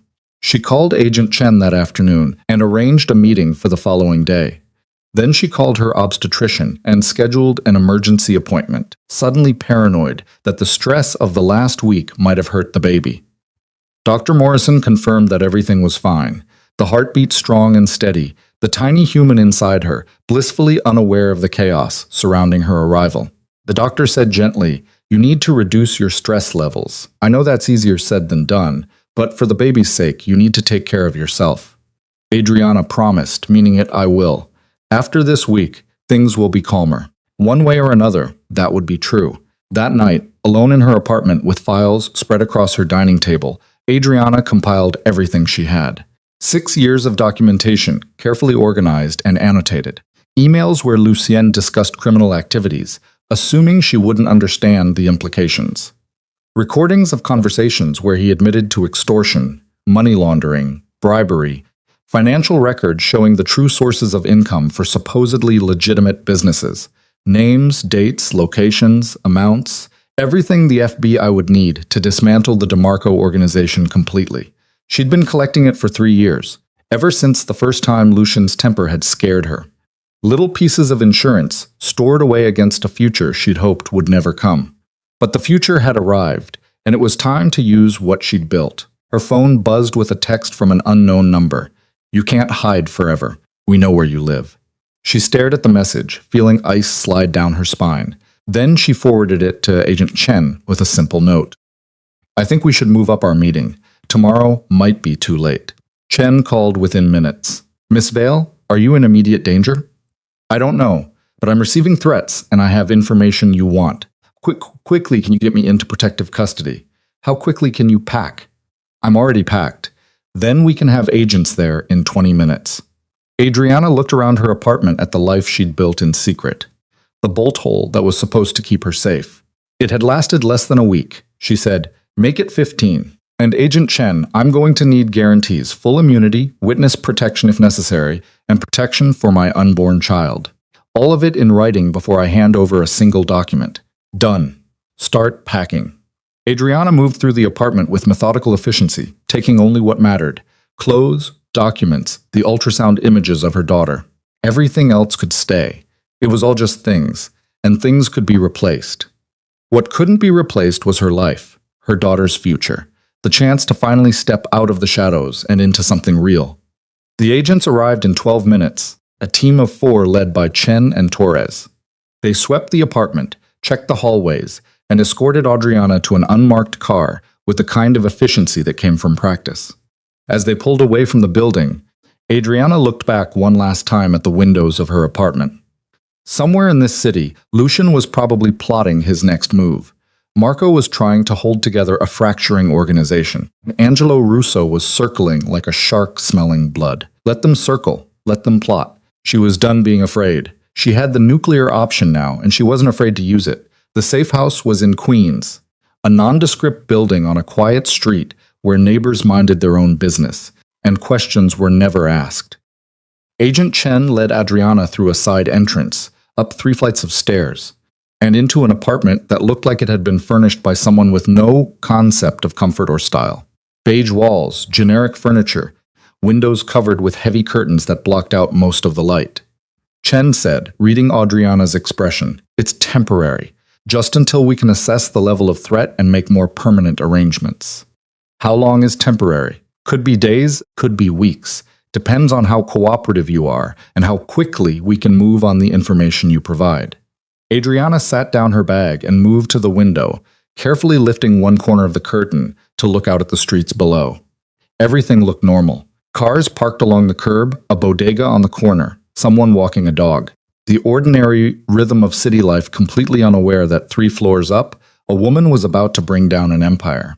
Agent Torres appeared in the doorway, carrying a file box. Conference room is set up whenever you're ready. We've got a stenographer, recording equipment, and a prosecutor standing by to draft the immunity agreement. Adriana said, "Give me an hour. I need to organize my thoughts." After they left, she sat at the small dining table and pulled out her laptop, reviewing the documentation she'd compiled over the past 3 years. Every piece of evidence was tagged, categorized, and annotated with dates and context. It was the kind of meticulous organization that had made her invaluable to Lucien, and now it would be the thing that destroyed him. The irony wasn't lost on her. Her phone buzzed. Mitchell. She'd texted him from the car to let him know she was safe, but he'd been calling every 15 minutes since then, she said, answering before he could launch into panic mode. "I'm fine." "Fine, Adriana. You're in FBI custody preparing to testify against a crime family. That's pretty far from fine. I'm alive, I'm safe, and I'm making the only choice that ensures my daughter has a future. That's fine enough for me." She could hear him pacing on the other end of the line, his footsteps echoing in what was probably his office. "What do you need from me? Keep handling the divorce proceedings. I want that finalized as quickly as possible. And Mitchell, if anything happens to me, there's a file in my safety deposit box at Chase. The key is with Rebecca. Inside, you'll find instructions for my daughter's care and a trust fund that should see her through college and beyond." Jesus Christ, Adriana, you're talking like you're writing a will. I'm being practical. The people I'm about to betray don't forgive easily. The FBI will protect you. The FBI will try, but we both know that determined people can get to anyone if they're willing to pay the price. She took a breath, steadying herself. "Just promise me that if something happens, you'll make sure my daughter knows I loved her. That everything I did was to give her a better life than I had. Nothing's going to happen. You're going to testify. Lucian and his associates are going to prison, and you're going to raise your daughter in peace. I hope you're right. The conference room looked exactly like every other interrogation room Adriana had seen in movies and television shows. Metal table, uncomfortable chairs, cameras mounted in the corners, and a one-way mirror that probably had half a dozen people behind it watching her every move. Agent Chen sat across from her, with Torres at her side, a stenographer in the corner, and a prosecutor named David Holloway, who looked young enough to still be in law school, but apparently had enough authority to grant immunity. Chen said, opening a notebook, "Let's start with the basics. How long have you been aware of Lucien DeMarco's criminal activities?" Adriana considered the question carefully. The truth was complicated, layered with self-deception and willful ignorance. "I suspected something was wrong about 3 months into our marriage. Lucien would have meetings he wouldn't explain, phone calls he'd take in another room, cash that appeared without any legitimate source. But I didn't have proof, and I didn't ask questions. Why not? Because I loved him. Because I wanted to believe that the man I married was who he pretended to be. And because by the time I started to suspect the truth, I was already in too deep to walk away easily." Chen made a note. "When did suspicion become certainty?" "About 2 years into the marriage, Lucien asked me to structure a series of shell companies to hold real estate assets.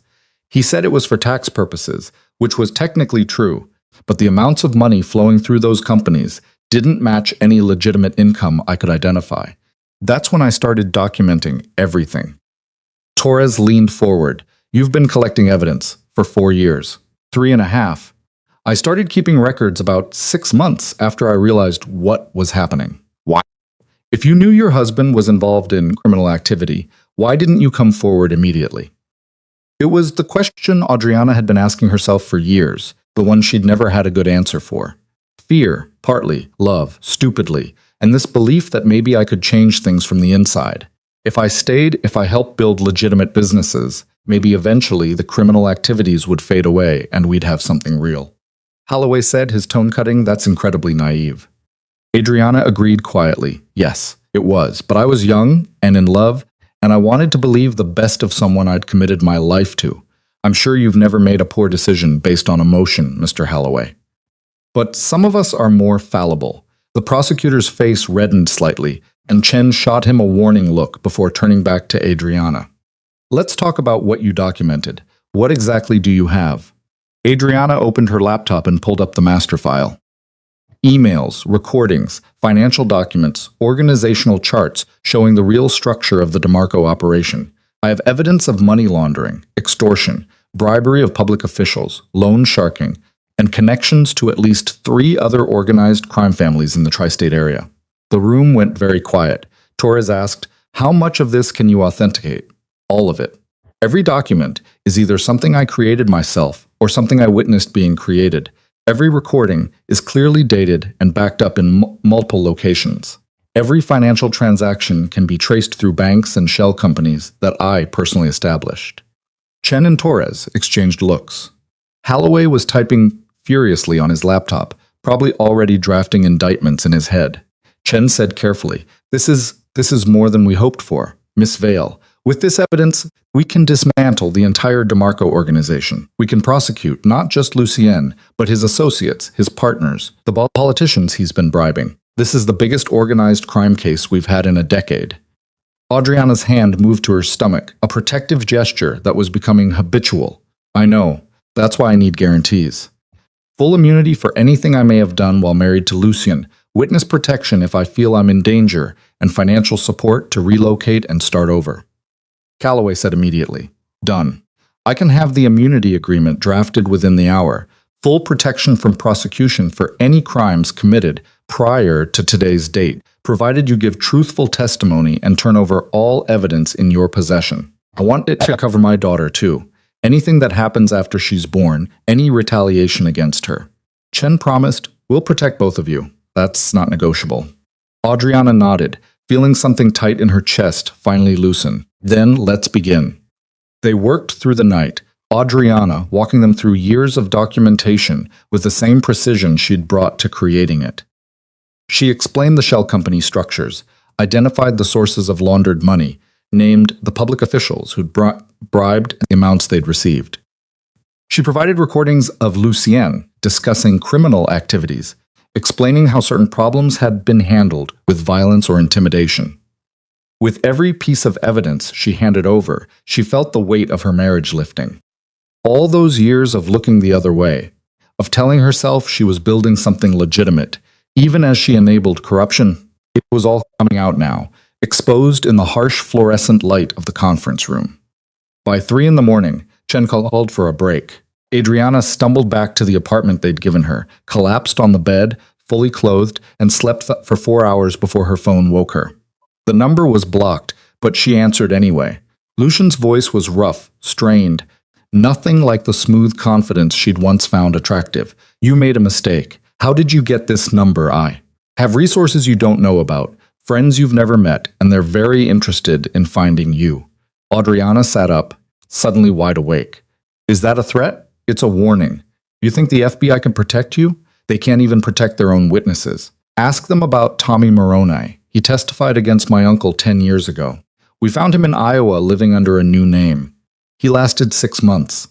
Ice flooded through her veins. Lucienne, I know you're scared. I know you think you're doing the right thing. But Adriana, you're making this worse for both of us. If you testify, if you give them evidence, they won't just come after me. They'll come after my mother, Marco, everyone we've ever worked with. And those people have families, Adriana. They have children who will grow up without fathers. Because you couldn't forgive one mistake. You humiliated me. You threatened me. You chose a stranger over your pregnant wife." His voice cracked. I know what I did, and I've regretted it every second since you walked away. But this is scorched earth, Adriana. This is you burning down everything we built out of spite," she said coldly. "I built it. You just stood in the middle and pretended it was yours. Then take it back. Take the businesses, the money, all of it. I'll sign whatever you want. Just don't do this. Don't put our daughter's father in prison for the rest of his life." For a moment, just a brief, treacherous moment, she almost wavered. The man on the phone sounded genuinely broken, genuinely sorry. He sounded like the Lucian she'd married before the power and arrogance had corrupted whatever goodness he'd once possessed. Then she remembered Natasha's bruised arm, the threats from Marco, the way Isabella had looked at her like she was disposable, the text messages warning her that they knew where she lived. She said quietly, "You did this to yourself. Every choice that led us here was yours, and now you get to live with the consequences." She hung up and immediately told Agent Chen about the call. Within an hour, they'd moved her to a different safe house, changed her phone number, and added 2 more agents to her security detail. Chen said grimly, "He found you once. We can't assume he won't try again." The next week passed in a blur of testimony, document review, and legal negotiations. Holloway's immunity agreement was ironclad, protecting Adriana from prosecution for anything she may have done while married to Lucian. In exchange, she gave them everything: names, dates, amounts, locations. She identified corrupt police officers, bribed judges, politicians who'd taken money in exchange for favorable zoning decisions. The evidence was so comprehensive that the FBI began executing warrants within 72 hours. They raided DeMarco properties, froze accounts, arrested associates. The news coverage was relentless. Every channel carried stories about the fall of one of New York's most powerful crime families, brought down by the wife who'd built their empire. Adriana watched it all from her safe house, feeling nothing. No satisfaction, no guilt, just a hollow emptiness where her marriage used to be. On the 8th day of her cooperation, Agent Chen brought news that changed everything. She said, sitting across from Adriana in the cramped living room, "We arrested Lucien this morning. He's being held without bail, charged with racketeering, money laundering, extortion, and about 15 other counts. His lawyer is already talking about a plea deal." Adriana's hand moved protectively to her stomach. She was 17 weeks now, showing enough that strangers on the street would notice. What kind of plea deal? 20 years. Eligible for parole in 12, in exchange for testimony against Angelo Russo and information about the organization's connections to families in New Jersey and Philadelphia. He'd betray his allies to reduce his sentence. Chen said, "Everyone betrays everyone when they're facing life in prison. But Adriana, there's something else. During the arrest, Lucian asked to speak with you. He says he has information about a threat to your safety that he'll only share directly." "Absolutely not. I figured you'd say that, but I wanted to give you the option." Adriana stood and moved to the window, looking out at another unfamiliar street and another temporary refuge. She'd been in protective custody for 8 days, and already she felt like a ghost, disconnected from the world, living in a strange limbo between her old life and whatever came next. She asked finally, "What kind of threat?" He wouldn't say, just that there are people who want revenge for what you've done, and he's the only one who can warn you. It's manipulation. He's trying to scare me into seeing him, probably hoping he can talk me out of testifying. Chen agreed, probably. But what if he's telling the truth? What if there is a credible threat we don't know about?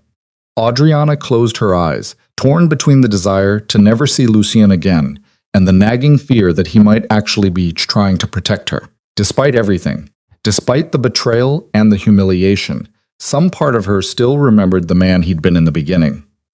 The one who'd made her laugh, who'd promised to build something beautiful with her. That man was probably gone, consumed by the reality of who Lucien DeMarco really was. But the memory lingered. She said finally, "Supervised meeting.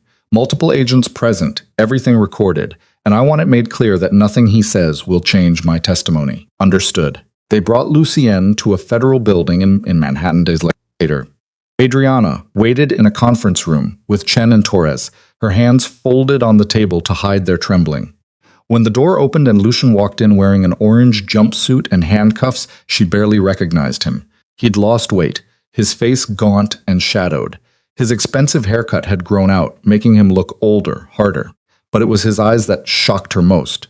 They were empty, defeated in a way she'd never seen. The guard chained him to a bolt in the floor and stepped back. Lucien looked at Adriana for a long moment, his gaze moving from her face to her stomach, where their daughter was growing. He said quietly, "You're showing. 16 weeks. Do you know, is it a girl?" "I'm naming her Elena Vale." Something flickered across his face. Pain? Or both? "Not DeMarco." "No." He nodded like he'd expected that answer. "Thank you for coming. I wasn't sure you would. Agent Chen said you had information about a threat. I'm here for that." "Nothing else, right? Business." He laughed. But it was a hollow sound. "Everything with us always came down to business in the end, didn't it?" Lucien's, "If you have something to tell me, tell me. Otherwise, I'm leaving." He leaned forward as much as the chains would allow. "Angelo Russo put a contract out on you. $50,000 to anyone who can find you and make you disappear before the trial. He blames you for the power vacuum that's let him expand his territory, and he wants to make sure you can't testify against him if the FBI ever builds a case." Adriana felt the blood drain from her face. Chen and Torres immediately started making notes, already planning how to respond to this new threat. Chen demanded, "How do you know this?" "Because Russo's people approached me in lockup. They wanted to know if I'd help them find Adriana in exchange for protection on the inside. I told them to go to hell." Adriana asked, "Why? Why protect me now after everything?" Lucien met her eyes, and for the first time since he'd walked in, she saw something real there. "Because she's my daughter. Because whatever else I've done, whatever mistakes I've made, I won't let our child grow up without a mother. I won't let her carry that weight." The conference room was silent except for the scratch of Torres's pen on paper. Lucien continued, "There's more. Marco is planning something. I don't know what exactly, but he's been meeting with some of the younger guys. The ones who think violence is the answer to everything. He blames you for the organization falling apart, and he's not as forgiving as I am." Adriana repeated, her voice sharp. "Forgiving? You threatened me. You told me I'd regret leaving. I was angry, scared. I'd just watched everything I thought I owned disappear in 48 hours, and I lashed out. But, Adriana, I never would have actually hurt you. You have to know that. I don't know anything about you anymore. Maybe I never did." He flinched like she'd slapped him. "Fair enough. But regardless of what you think of me, please take these threats seriously. Russo doesn't make idle promises. And Marco. Marco loved this family more than anything. He's not going to let its destruction go unanswered." Agent Chen stood. "We appreciate the information, Mr. DeMarco. We'll take appropriate precautions." Lucien's voice was urgent. "Wait, Adriana. Please just give me one more minute." Chen looked at Adriana, who nodded reluctantly. The agent stepped back but didn't leave the room. Lucien said, "I'm sorry. For all of it. For Natasha, for taking you for granted. For building my entire identity on work that was really yours. You deserved better than what I gave you. Elena deserves better than me as a father." Adriana said quietly, "She'll never know you. I'll make sure of that. I'll tell her you were a complicated man who made terrible choices, and I'll make sure she never follows in your footsteps. Good. That's good. His voice cracked. Will you tell her one other thing? Will you tell her that her father's biggest regret was losing her mother? That if I could go back and change everything, I would? Adriana stood, signaling that the meeting was over. I'll tell her that her father was a cautionary tale. That power without principle leads to nothing but destruction, and I'll make sure she grows up strong enough that she never needs a man to define her worth. She walked to the door, but Lucien's voice stopped her one last time. I loved you. I know you don't believe it now, but I did. I do. Adriana looked back at him, at the man she'd married in another lifetime. The problem, Lucien, is that your love was never enough. It was always conditional, always dependent on me staying small enough to fit into your world. Real love, the kind Elena will learn about, makes you bigger. It lifts you up. What you offered was a cage made of gold, and I'm done being imprisoned by other people's limitations. She left him chained to the floor and didn't look back. The FBI took Russo's threat seriously. They moved Adriana to a third safe house, this one in New Jersey, and increased her security detail to 6 agents rotating in 12-hour shifts. Mitchell visited twice, bringing legal documents for her to sign and updates on the divorce proceedings. He said, spreading papers across the kitchen table, Lucien's not contesting anything. He's agreed to sign over all remaining assets, waive any claim to custody, and accept a complete dissolution of the marriage. His lawyer says he just wants it over quickly. How generous of him. Adriana, I know you're angry, but this is actually good news. We can finalize everything within a month. You'll be legally free of him before the baby comes. She signed where he indicated, her signature sharp and decisive. What about his mother? Isabella's been suspiciously quiet. From what I hear, she's focused on damage control, trying to protect family assets from federal seizure, maintaining relationships with allies, positioning her nephew, Dominic, to potentially rebuild once the dust settles. You're old news to her. I was always old news to her. I was just useful for a while. Her phone rang. Agent Chen's personal line. Adriana answered immediately. Chen said without preamble, "We have a situation. Marco Castellano was found dead an hour ago. Single gunshot to the head. Execution style. It happened in his car outside his apartment in Brooklyn." Adriana sat down, slowly processing the information. Russo. That's our assumption. He's consolidating power, eliminating DeMarco loyalists. But Adriana, before Marco died, he made a phone call to a number we've traced to a burner phone purchased yesterday in Queens. The call lasted 43 seconds, and we caught part of it on a wiretap we had on Marco's phone. What did he say? He gave someone your approximate location. Not the exact address, but the neighborhood. He told whoever was on the other end that the feds were protecting you, but that security changed shifts at 8 p.m., and there was a 12-minute window when you'd be vulnerable. The kitchen tilted slightly. Adriana gripped the edge of the table, forcing herself to breathe. When do they change shifts? Tonight? In 4 hours. So, someone's coming for me. We don't know that for sure, but we're not taking chances. We're moving you again right now.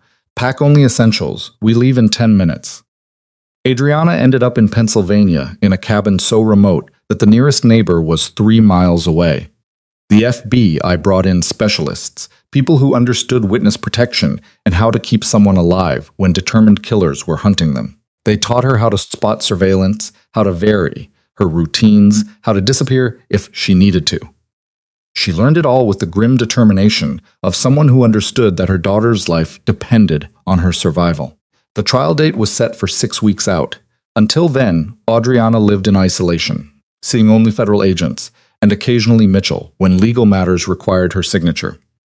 Dr. Morrison made house calls to monitor the pregnancy, reporting that, despite the stress, Elena was developing perfectly.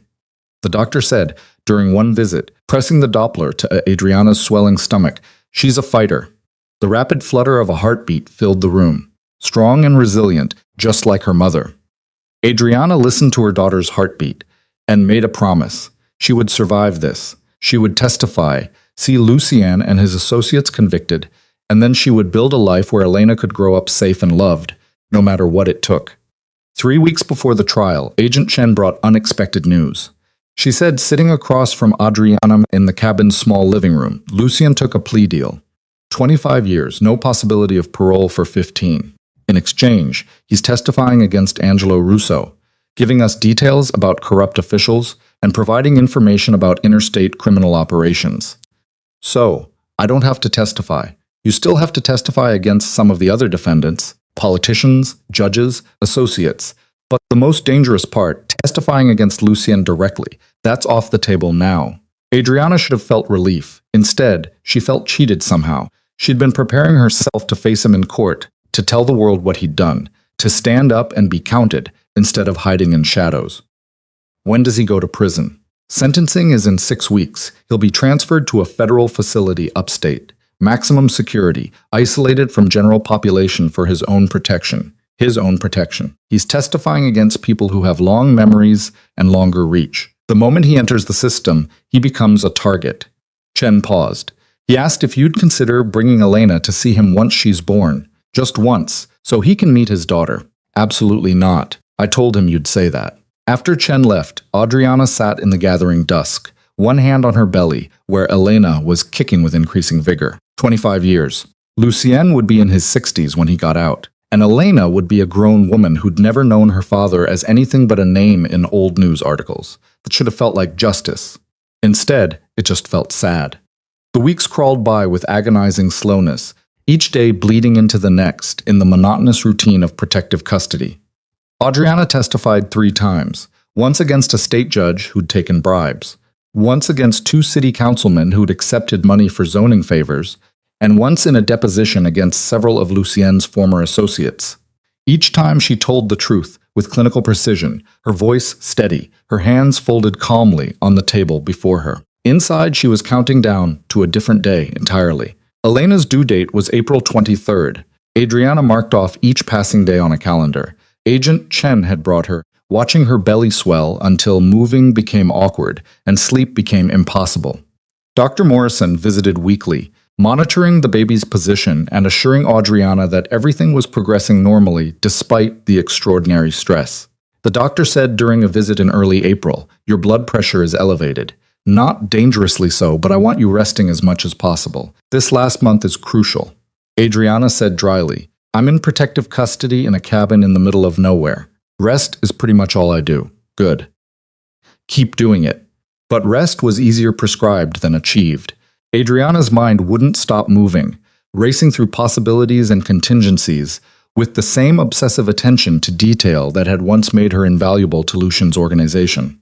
She thought about the trial results, 3 convictions so far, with more coming. She thought about Angelo Russo, still free but under increasing federal pressure. She thought about Isabella DeMarco, who'd reportedly retreated to the family's estate in the Hamptons and refused all interview requests. Mostly, though, she thought about what came after. The FBI had offered her witness protection, a new name, a new city, a completely fresh start. But Adriana had spent 6 years being invisible, hiding her intelligence and diminishing herself to fit into Lucien's world. The idea of spending the rest of her life in hiding, constantly looking over her shoulder, felt like trading one prison for another.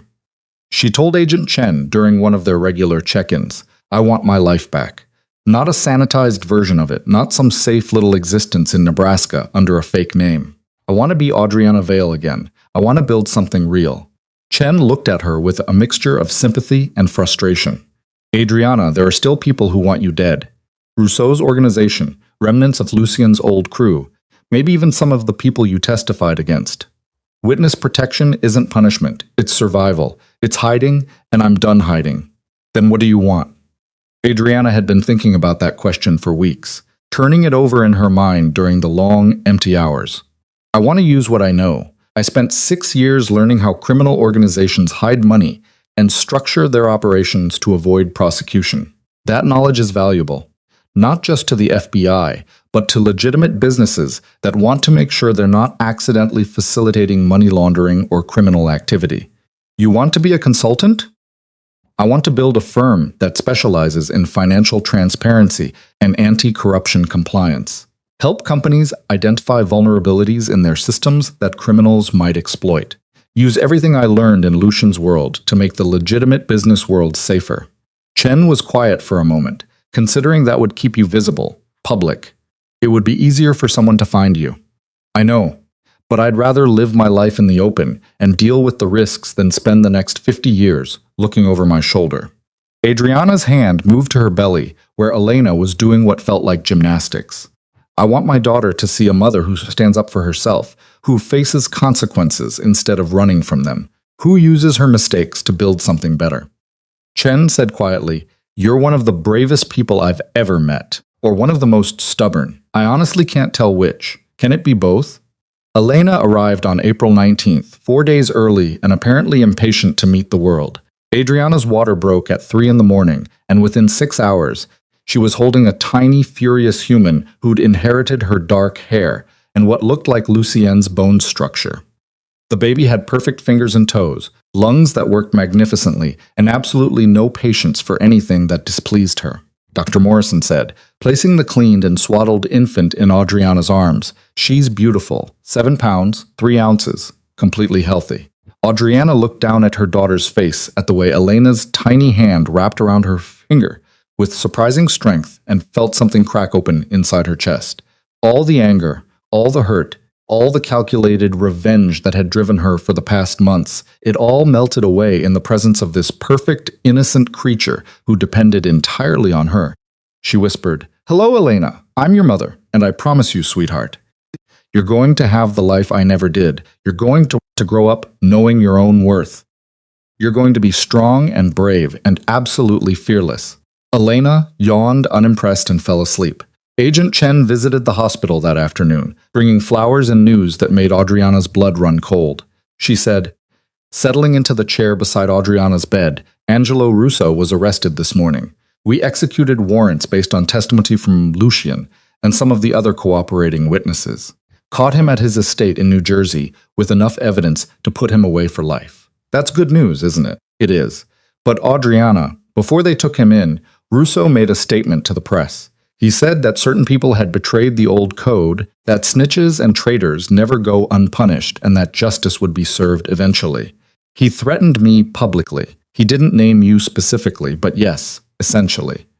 His lawyers are already trying to walk it back, claiming he was speaking generally about the erosion of traditional values." Chen's expression was grim. "The point is he's locked up now, but his organization isn't, and they heard what he said." Adriana looked down at Elena, sleeping peacefully in her arms, completely unaware of the danger surrounding her arrival into the world. "How long do we have to stay in protective custody?" "The FBI recommends at least 6 months, maybe longer, depending on threat assessment." "No. Adriana," I said no. "I'm not raising my daughter in hiding. I'm not teaching her that the way to deal with bullies and criminals is to run away and hope they forget about you." Adriana's voice was steel wrapped in silk. "I have money from the divorce settlement. I have skills. I have connections. I'm going back to New York, and I'm building the life I planned. You could die. Everyone dies eventually, but I refuse to spend whatever time I have being afraid." Chen stared at her for a long moment, then shook her head with something that might have been admiration. "You're absolutely insane." "Probably, but I'm done letting other people's violence dictate my choices." Mitchell came to visit 2 days later, bringing legal documents and unconcealed worry.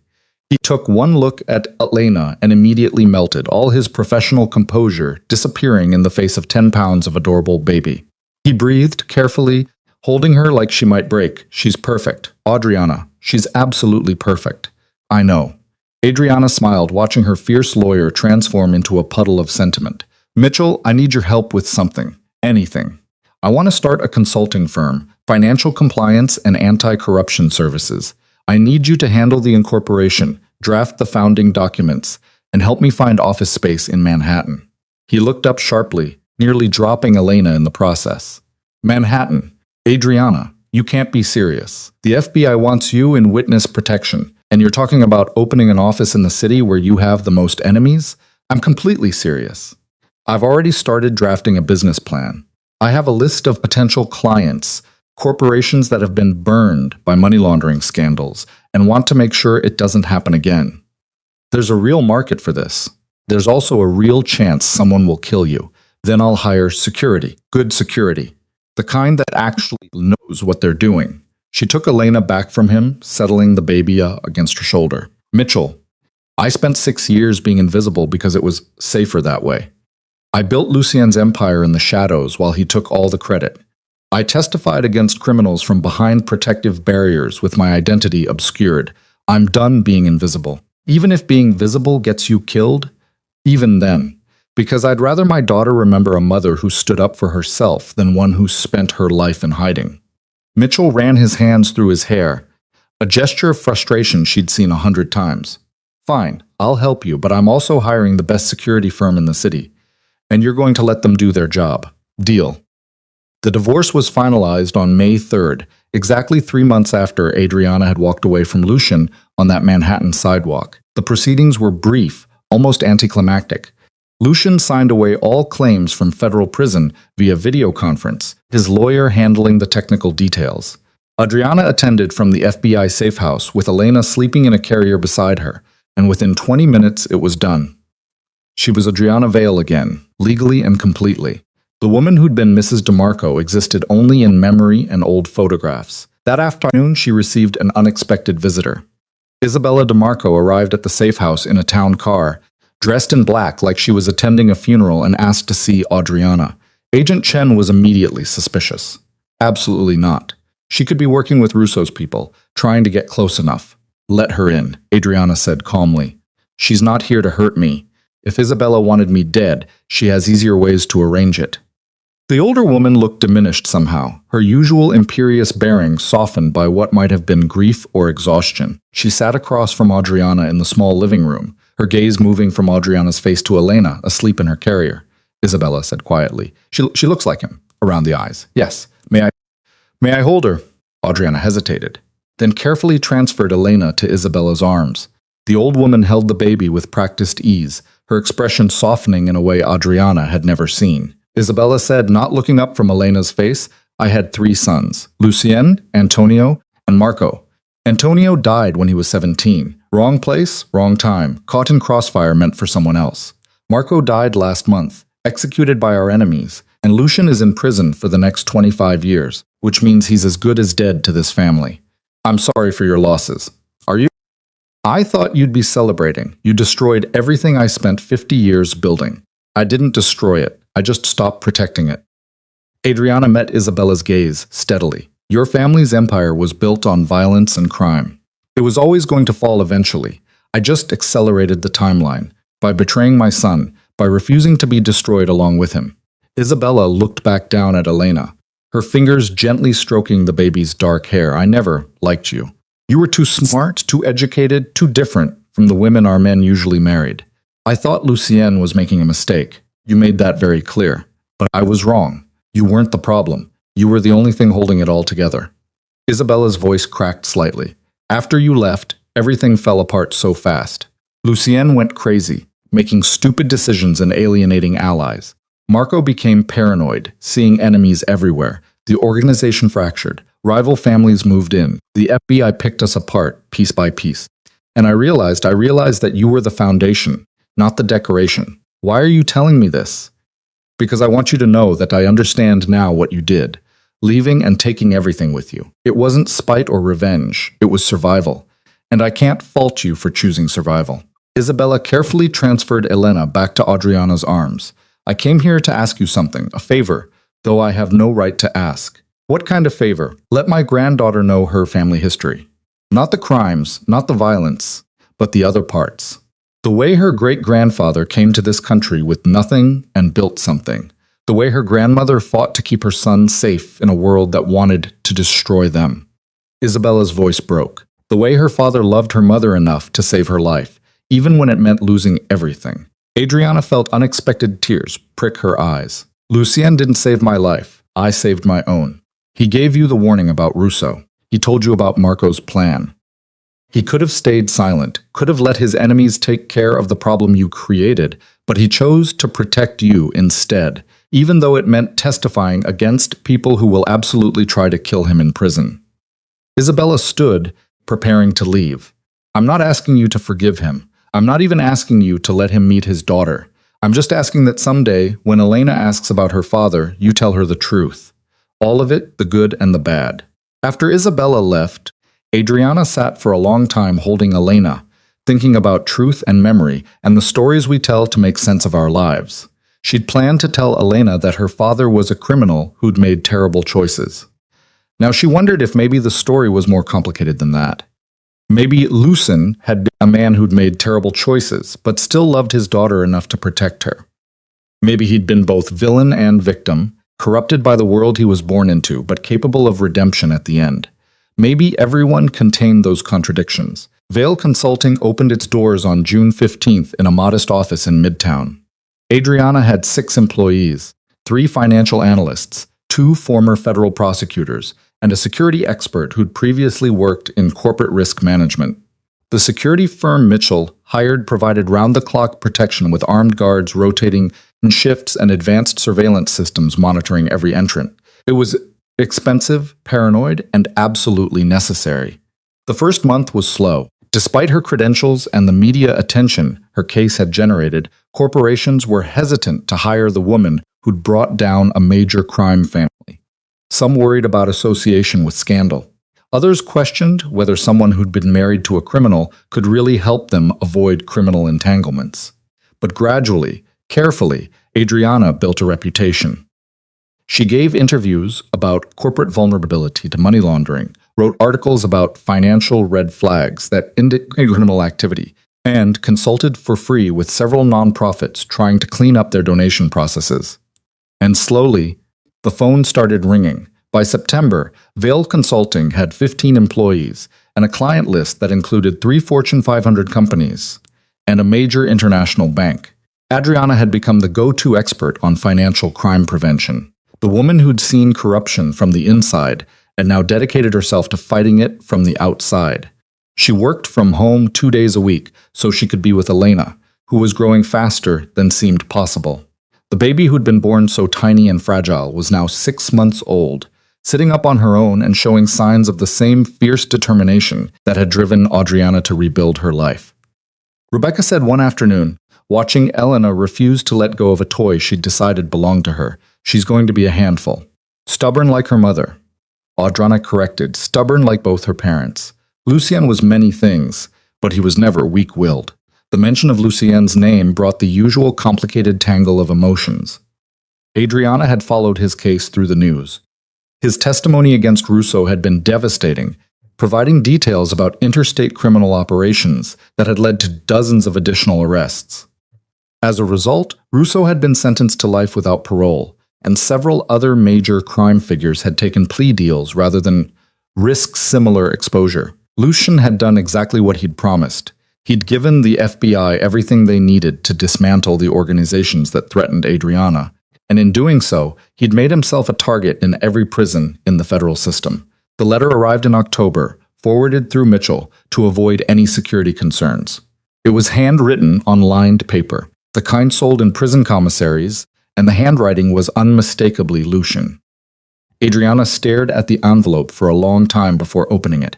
"Dear Adriana, I don't know if you'll read this. You have every right to burn it unopened, but I'm going to write it anyway because there are things I need to say, and I may never get another chance. First, I'm sorry. I've said that before, but I'm not sure I really meant it until now. Sitting in here with nothing but time to think about everything I destroyed, I finally understand the depth of what I did to you. I didn't just cheat. I didn't just humiliate you. I took the woman who built my entire world and treated her like she was worthless. I took your brilliance, your loyalty, your love, and I threw it away for meaningless validation from someone who didn't even know me. Second, thank you. My lawyers told me that you could have testified against me directly, could have buried me under evidence that would have guaranteed life without parole.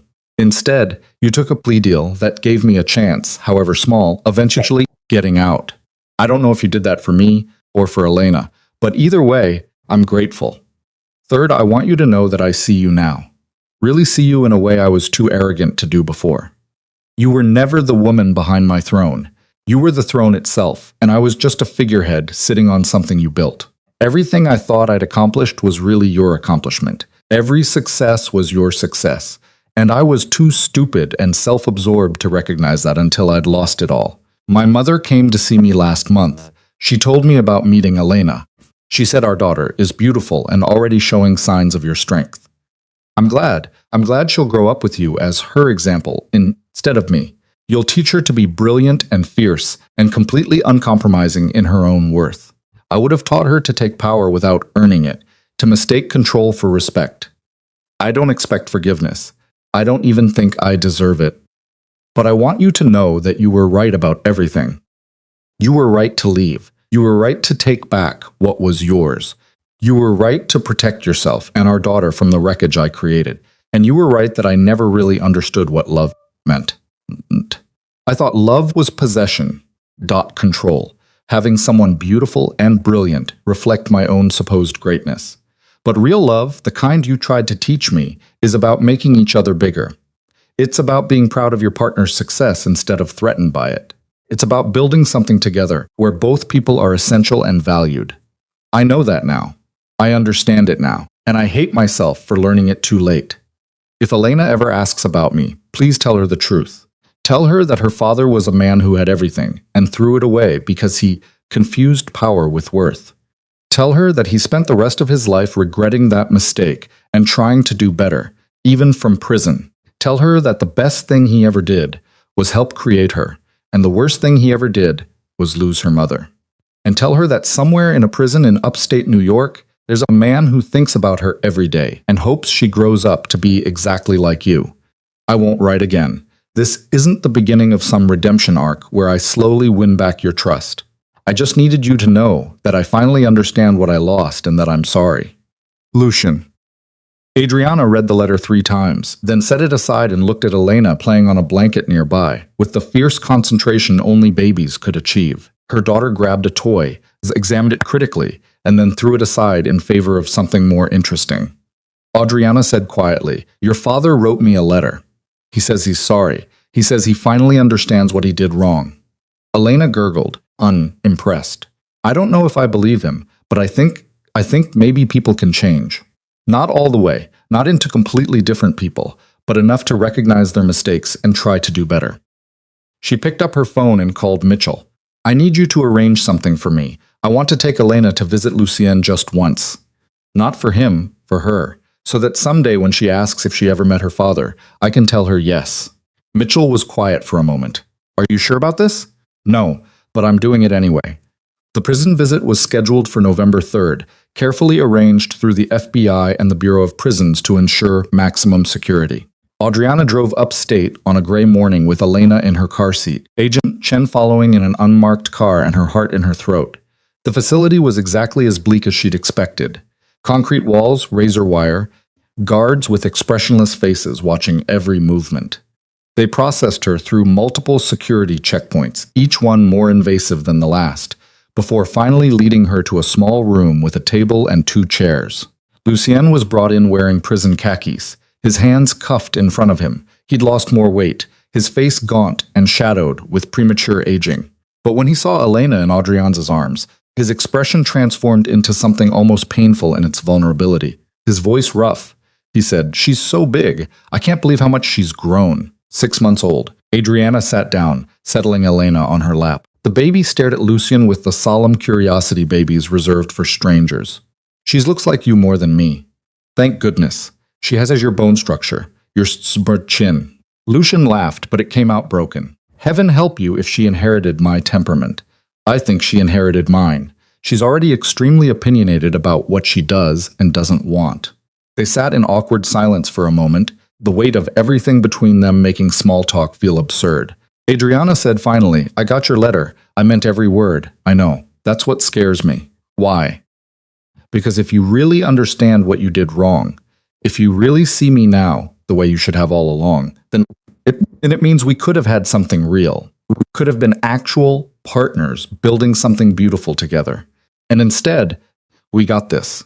She gestured at the prison walls surrounding them. "We got destruction and betrayal, and a daughter who will grow up knowing her father only through supervised prison visits. I'm sorry. I know. But sorry doesn't fix this. Sorry doesn't give Elena her father back. Sorry doesn't return the 6 years I spent making myself smaller so you could feel bigger." Lucian's eyes were wet. "What can I do? How can I make any of this right? You can't. That's what you need to understand. Some mistakes are permanent. Some choices can't be undone." Adriana stood preparing to leave. "But Lucian, I forgive you anyway. Not because you deserve it. Not because it changes anything, but because I refuse to carry the weight of your betrayal for the rest of my life. I'm putting it down. I'm walking away free. Will you bring her again to visit? Adriana looked down at Elena at her daughter's perfect face and curious eyes. Maybe once a year, perhaps. So she knows where she came from. But Lucienne, you need to understand something. I'm not doing this for you. I'm doing it for her. So she never has to wonder. Never has to carry questions about her father that I could have answered. I understand. She turned to leave, but his voice stopped her. Adriana, for what it's worth, I'm proud of you. What you've built with your consulting firm, the way you've turned everything you learned in my world into something good. It's remarkable. You've become exactly who you were always meant to be, she said quietly. Yes, I have. It just took losing you to find myself. The drive back to the city felt like crossing a threshold. Adriana watched the prison disappear in a rear-view mirror, taking with it the last complicated pieces of her marriage. She'd faced Lucien one final time, had looked him in the eye and forgiven him, and now she could finally let go completely. Elena babbled from her car seat, happy sounds that had no connection to the heavy conversation that had just occurred.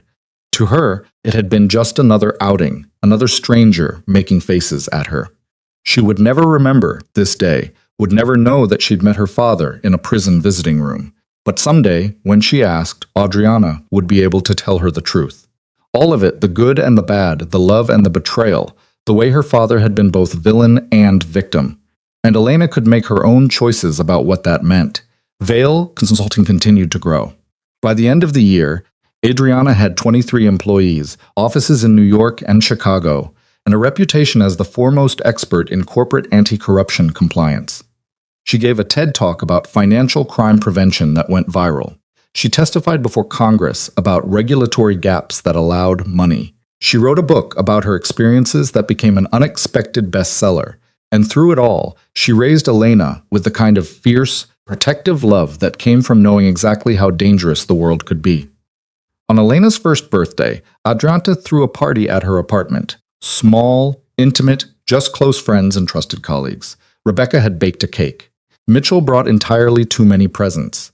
Agent Chen came with her wife and a stuffed animal that Elena immediately claimed as her favorite. As the party wound down, Adriana stood at her window, holding her daughter, looking out at the Manhattan skyline. A year ago, she'd been pregnant and terrified, watching her marriage implode and her world fracture. Now she was here, alive, successful, surrounded by people who valued her for who she actually was, rather than what she could do for them. She whispered to Elena, "See that city out there? That's going to be yours someday.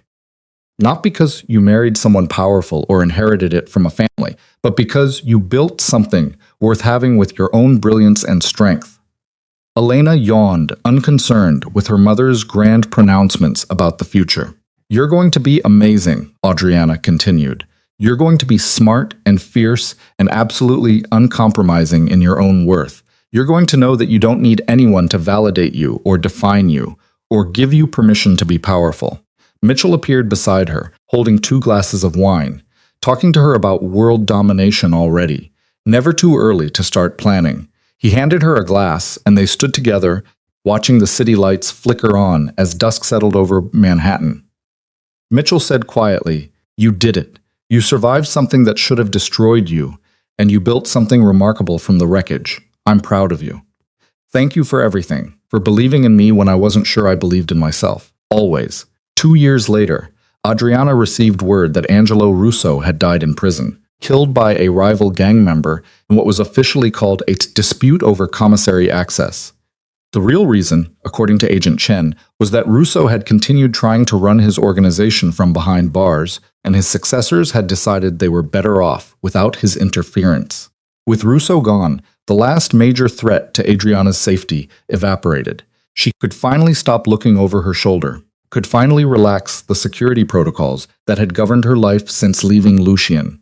She chose to keep the security anyway, not out of fear, but out of practicality. She'd built something valuable, something that powerful people might want to destroy or corrupt. Better to stay protected than to take unnecessary risks. Elena grew into a toddler who asked 1,000 questions a day and refused to accept simple answers to complex problems.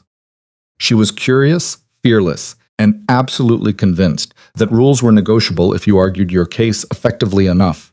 Rebecca predicted, watching 3-year-old Elena explain in elaborate detail why bedtime should be delayed, she's going to be a lawyer. Mitchell added, or a prosecutor. She's got the cross-examination skills down already. Adriana said, watching her daughter negotiate with a kind of strategic thinking most adults never mastered. Or a CEO. She knows what she wants, and she's not afraid to demand it. When Elena was 4, she asked the question Adriana had been preparing for since birth. Mama, why don't I have a daddy like the other kids? They were sitting together at bedtime. Elena's favorite book spread across both their laps. Adriana had rehearsed this conversation 100 times, trying to find the right words to explain something impossibly complicated to someone so young. She said carefully, "You do have a daddy, but he can't live with us." Why not? Because he made some bad choices, and now he has to stay in a place far away where people go when they make really big mistakes. Elena considered this with the serious expression she wore when processing difficult concepts. Did he make bad choices to you? To me, yes. And to other people too. Are you sad? Sometimes. But mostly I'm grateful, because his bad choices helped me learn to make better ones. And they gave me you, which is the best thing that ever happened to me. Will I meet him? Someday if you want to, when you're older and can understand better. But Elena, I need you to know something important. Adriana turned so she could look directly into her daughter's eyes. Your daddy loved you very much. Even though he made mistakes, even though he hurt people, including me, he always wanted you to be safe and happy. Elena said, accepting this with the easy flexibility of childhood. Okay, can we read the story now? As Adriana read about dragons and princesses and brave knights, she realized that she'd done it. She'd answered the question honestly, without making Lucian into either a villain or a hero. She'd given Elena the truth in age-appropriate pieces, letting her daughter decide what it meant as she grew old enough to understand complexity. On what would have been their 10th wedding anniversary, Adriana received another letter from Lucian. It was shorter this time, just a single page. Adriana, I heard about your success, about the company, the book, the congressional testimony. I wanted to say congratulations.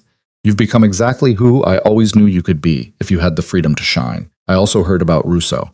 I know that must feel like relief. One less threat, one less reason to be afraid. I'm glad. You deserve to live without fear. I'm up for parole review in 8 years. My lawyer thinks I have a good chance of getting out early because of my cooperation with the FBI. But even if I do, I want you to know that I won't contact you. I won't try to see Elena or disrupt the life you've built. You've earned your peace, and I won't be the one to shatter it. But I want you to know that I think about you both every day. I wonder what Elena looks like now. What makes her laugh? What questions she asks? I wonder if she's stubborn like you, if she's got your brilliant mind and fierce heart. And I hope that someday, when she's old enough to understand, you'll tell her that her father's biggest achievement wasn't building an empire or wielding power. It was knowing you, loving you, creating her. Everything else was just noise. Be well, Adriana. Be happy. Be exactly who you are. Lucian. As Adriana folded the letter carefully and placed it in a box with the first one, storing them away for Elena to read someday when she was ready.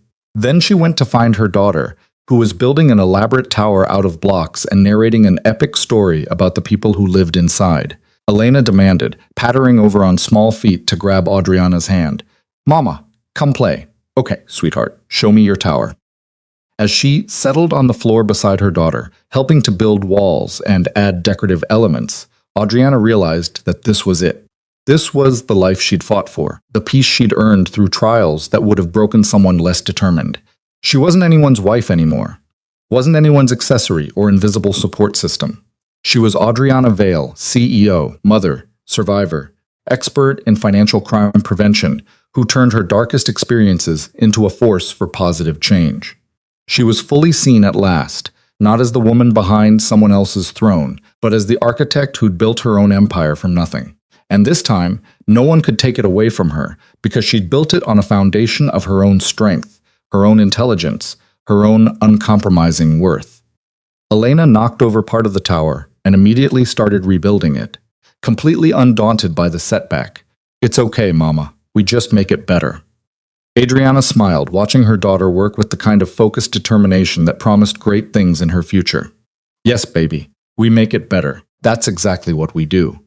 And in that moment, surrounded by blocks and laughter and the simple joy of an ordinary evening with her extraordinary daughter, Adriana understood that she had everything she needed. Not the life she'd planned when she married Lucian, but something better. A life built entirely on her own terms, shaped by her own choices, owned completely by her own power. She'd walked through fire and emerged on the other side, not just intact, but transformed, stronger, braver, free. And she would never again accept invisibility as the price of love.